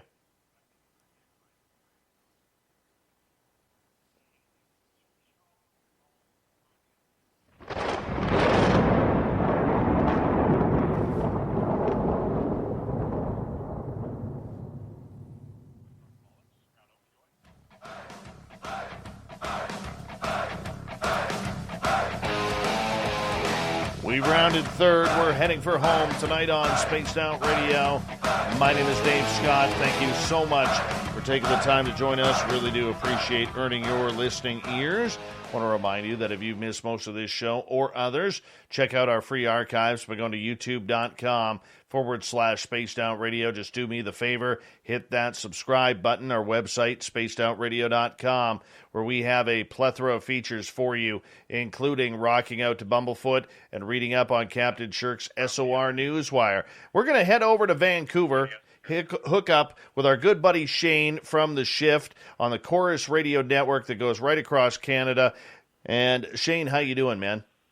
I'm good, brother. How are you? How you been? I like the new trimmed beard. Looks handsome. Oh, you know what? I'll be honest with you. The reason why I trimmed it, number one, it was driving me nuts. But number two, I actually had a listener on our YouTube channel, go by Shiny Ray is her name. She's deaf and has a hearing impediment, and she reads lips. And through my beard, she could not properly read my lips to see what I was saying during the show. So that really actually hit home with me, and I'm like, I got to shave the beard. I have no choice. Got to make it happen. So you trimmed it. Looks good. I like that. It looks really good. So you have had a heck of a couple of weeks here since the last time we chatted. You always say to me, Dave Scott, that we need to do a better job talking about things like the UFOs and making sure that the conversation is alive. We need to ask the hard questions. And it looks like some of that hard work is starting to pay off because there's an awful lot of things flying around these days, including videos and more. So tell us what is happening, Dave Scott. Well, first of all, you know how proud I am to sit here and tell you and your audience, I told you so. I told you it was coming. I told you the news of UFOs was going to get really, really real. I didn't think it would get this real, Shane.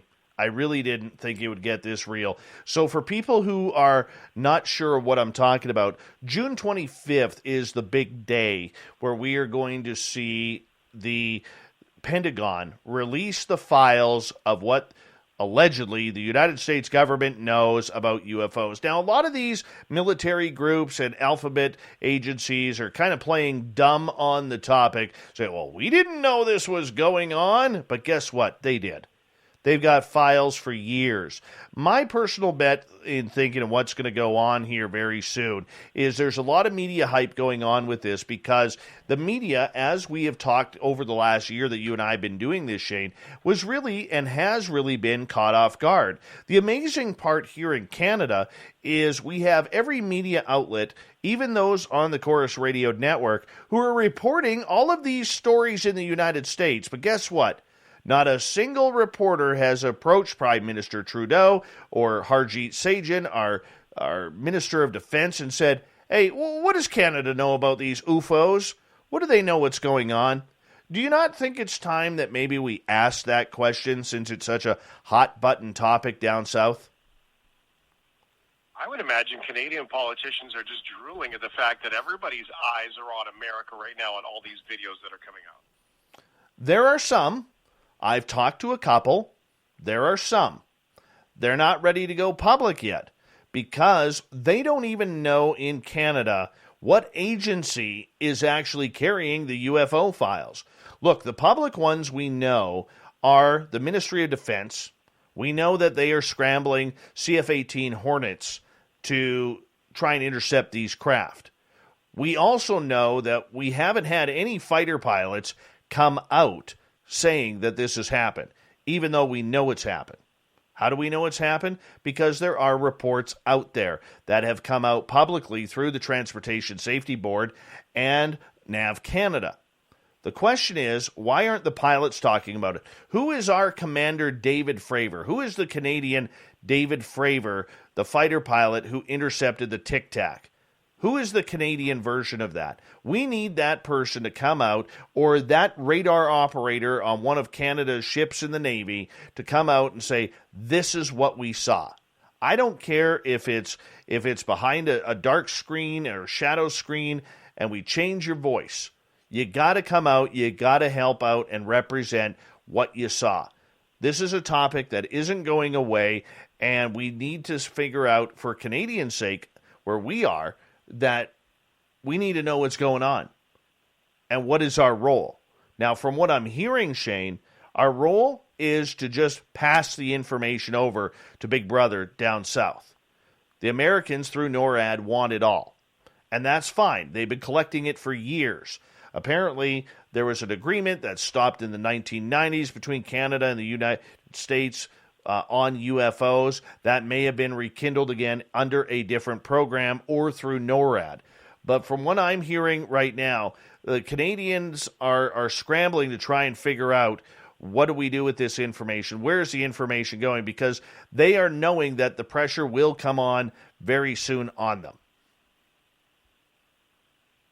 It's the storyline that you mentioned there about the two separate pilots who intercepted, I think it was about 100 miles southwest of around San Diego, a flying object that was sort of bouncing around so incredibly fast. That might be the Tic Tac 1. They said in their interviews that, if I had seen this by myself, I probably wouldn't have said anything because it was that weird. Unsettling, I think, was the word they used. But because there was two pilots there, and now it has expired on the confidence timeline thing, excuse my lack of proper terminology, it's quite a remarkable story to hear them describing this almost playful flying tic-tac that was almost mirroring them and dancing with them.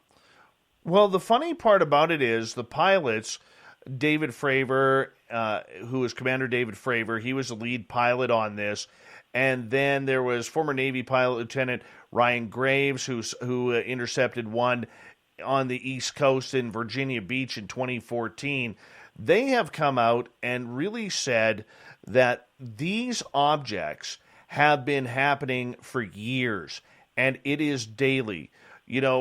Lieutenant, I want to say lieutenant for our Canadian listeners, lieutenant for our American listeners here on my show, Alex Dietrich, she was the wing person to Commander David Fravor when he went to go into this Tic Tac. Now, for our public that needs to understand this craft that they were following literally went from 80,000 feet down to sea level in less than 1 second.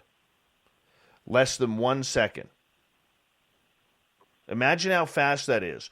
So if you're a mathematician, and I am not, please do the calculation and let us know how many nautical miles per hour that is. 100,000? 200,000? Come to a complete stop on the water and then start floating on the air above the water 10, 20 feet?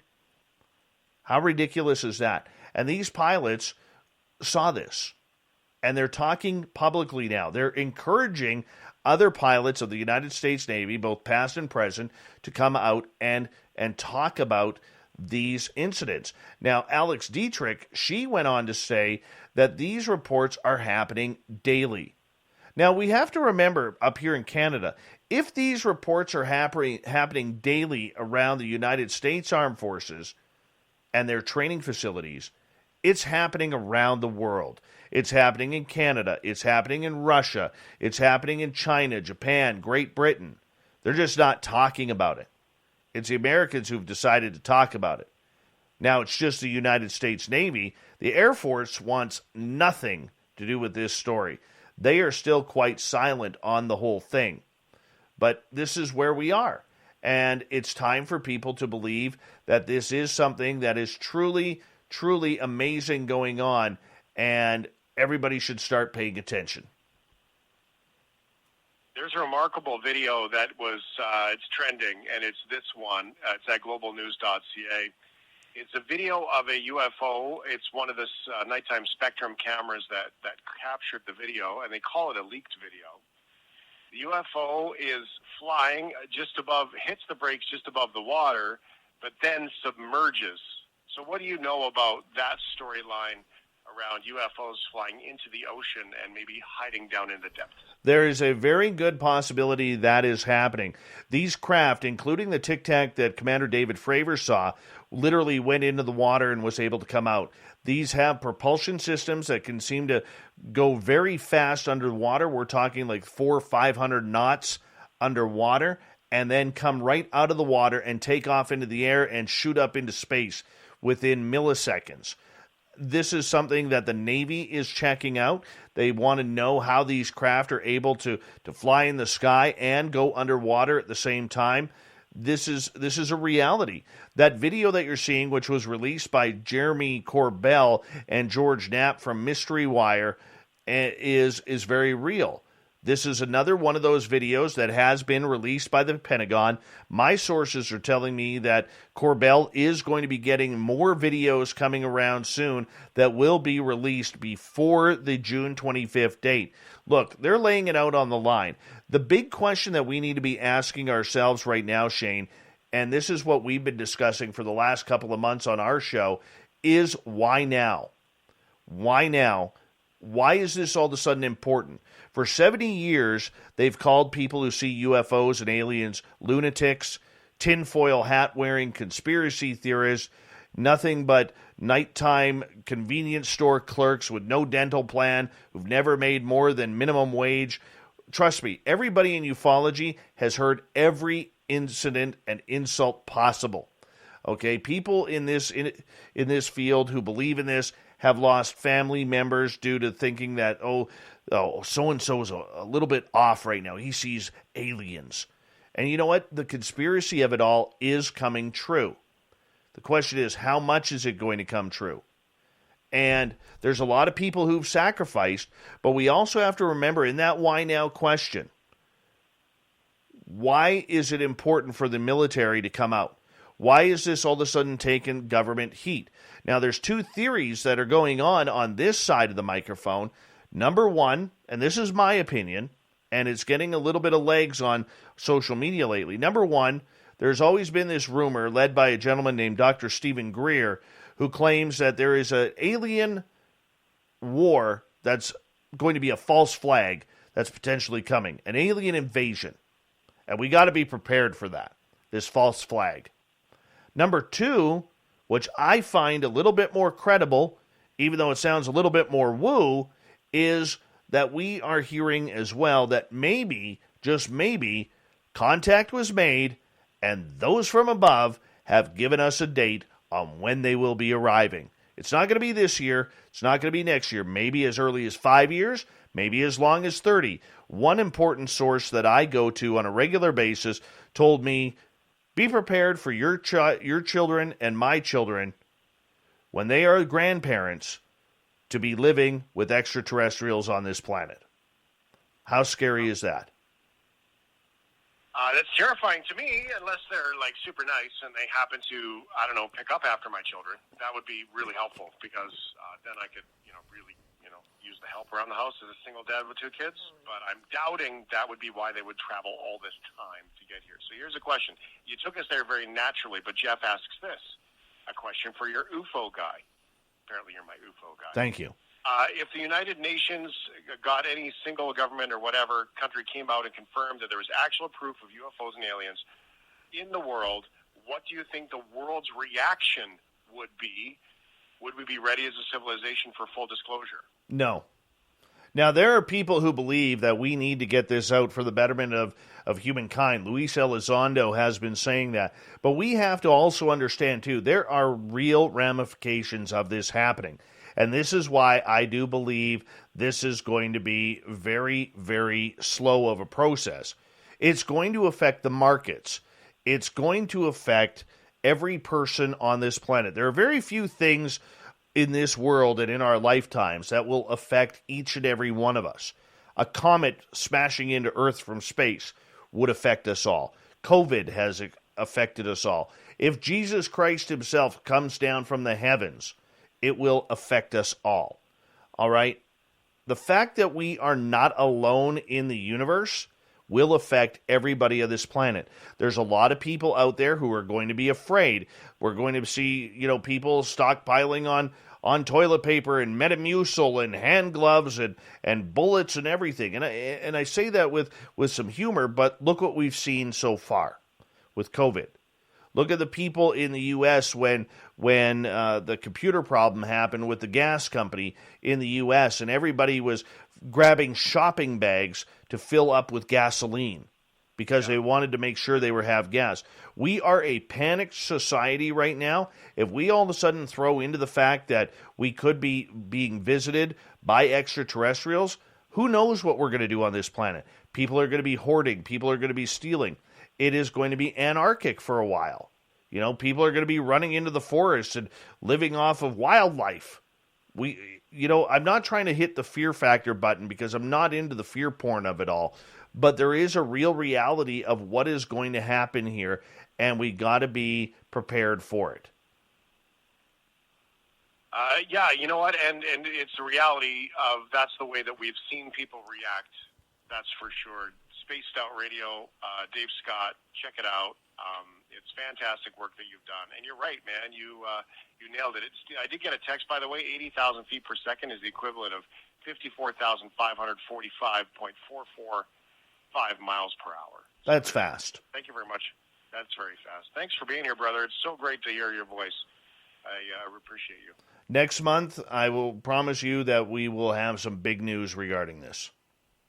Yeah, well, we're on tap to have you on just before that it comes out, and we'll absolutely bring you back as it comes out, too, and get more information on all this. You're our insider on the things going outside of the atmosphere. Thanks so much, Dave. All right, take care, Shane. All right, let's get to the news, shall we?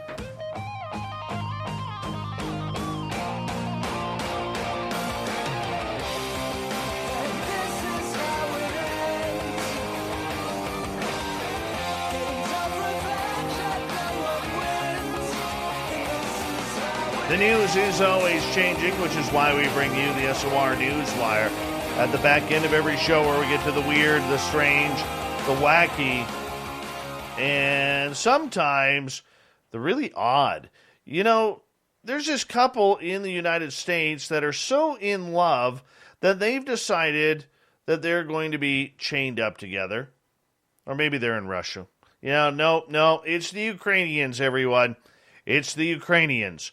Yes, despite claiming to be fed up just a little bit, Victoria Pustovitova and Alexander Kudlay say they plan to cut the wielded chain at their wedding. They have literally chained themselves up so that way they cannot be a minute apart to see how they can handle themselves. Yeah, with no wedding date actually set, who knows when this can happen? The pair, who are from the Ukraine, made themselves inseparable on Valentine's Day and want the stunt to bring them millionaire status while raising money for charity. Their chain is welded, and they'll need emergency services to cut it open when it actually decides to come off. I think I speak for many when I very confidently say that 999 would be getting called within the first day. The couple wear specially developed clothing with zips from the bottom to the top, enabling them to dress and undress without Houdini-like contortions. Victoria and Alexander have already set both Ukrainian and world records for their stunt, and now they're seeking to flog their chain for $3 million at an international auction. Alexander said, "We want to donate $2 million to charity and are currently negotiating. We will leave $1 million for our personal use. We will buy apartments for ourselves and for our relatives. We do not have our own housing." They broke the world record on 14th of May, and they called it a big victory. However, Alexander insisted that they are going further and taking part in a reality TV show. Thankfully, Alexander managed to carry on working as a car salesman with his girlfriend by his side, but unfortunately, Victoria had to give up her work as an artificial eyelash creator because clients didn't want her boyfriend being so close to them. Oh, that's terrible. And finally, tonight in the news, let's go here. Wisconsin authorities have ticketed a man who was sleeping behind the wheel of his Tesla as the car drove itself in a mode known as autopilot. The Kenosha County Sheriff reported that shortly before 8 a.m., a deputy drove alongside a 2019 Tesla and observed its driver dozing as the car hurtled down Interstate 94. The deputy tried to perform a traffic stop, but noted the driver was not pulling over as he followed behind for approximately 2 miles at 82 miles per hour through the valley. Eventually, after the deputy again pulled alongside the Tesla, the driver woke up, stopped the vehicle. According to the report, the driver denied being asleep, but admitted being tired, and he was issued a citation for inattentive driving.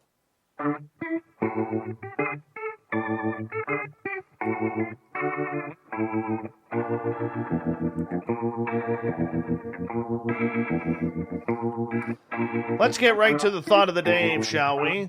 Today's thought of the day is as follows. Is the new hype publicly about UFOs good for advancing the field of ufology? Let's go to Cherry.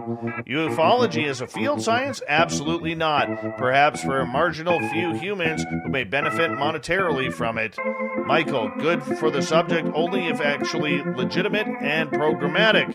Scientific investigation of aerial anomalies in the field is the result. All right, Bug. Absolutely. This is what we've wanted for decades. Now it's here. Everyone's got some kind of issue with it. What is happening is fantastic. And Don gets the final word tonight. I think it's a flash in the pan. And unless something significant happens, it will subside back to being only covered by those who have already been doing it for years. Thank you to everybody playing along in the Thought of the Dave on Twitter and Facebook. Thank you to Captain Shirk for the SOR Newswire. Shane from The Shift on the Chorus Radio Network talking about UFOs. And, of course, the lovely and talented Samantha Mowat hanging on out at hashtag Spaced Out Radio and on the show throughout the night. We've got Mr. Ron Bumblefoot Thal rocking in the background with Little Brother is Watching. Bumblefoot is the official music of Spaced Out Radio, rocking us in and out of every single show. Get your horns up for the guitar god himself. Special thanks to everybody listening in at home, at work, in your cars, wherever you may be. Thank you to everyone checking us out on YouTube, Twitter, Twitch, Facebook, YouTube, LGAB, Revolution Radio, and at hashtag Spaced Out Radio.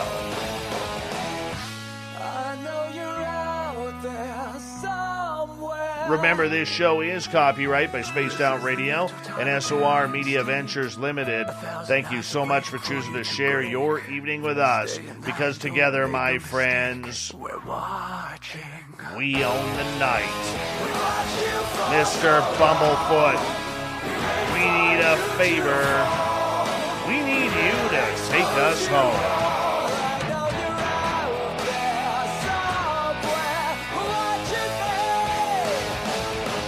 Yes, the Woo train has docked for the night, but soon, my friends, we shall ride again.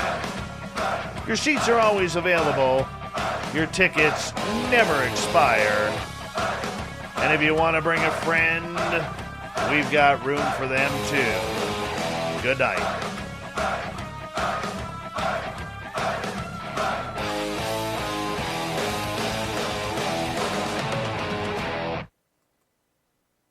It's here and it's hot. Spawn Tub Manufacturers Memorial Day Spa Sale. The area's largest selection with a guaranteed lowest prices. Spas starting at only $69 a month. And check out the all-new Therapeutic Swim Spa. Hot prices on all spas and pools at Spawn Tub Manufacturers.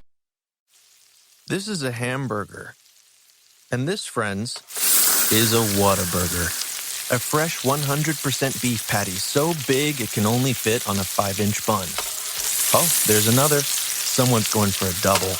Maybe it'll be topped with melted cheese and, oh my goodness, grilled onions and grilled jalapenos. I'm not sure the speakers can handle any more sizzle.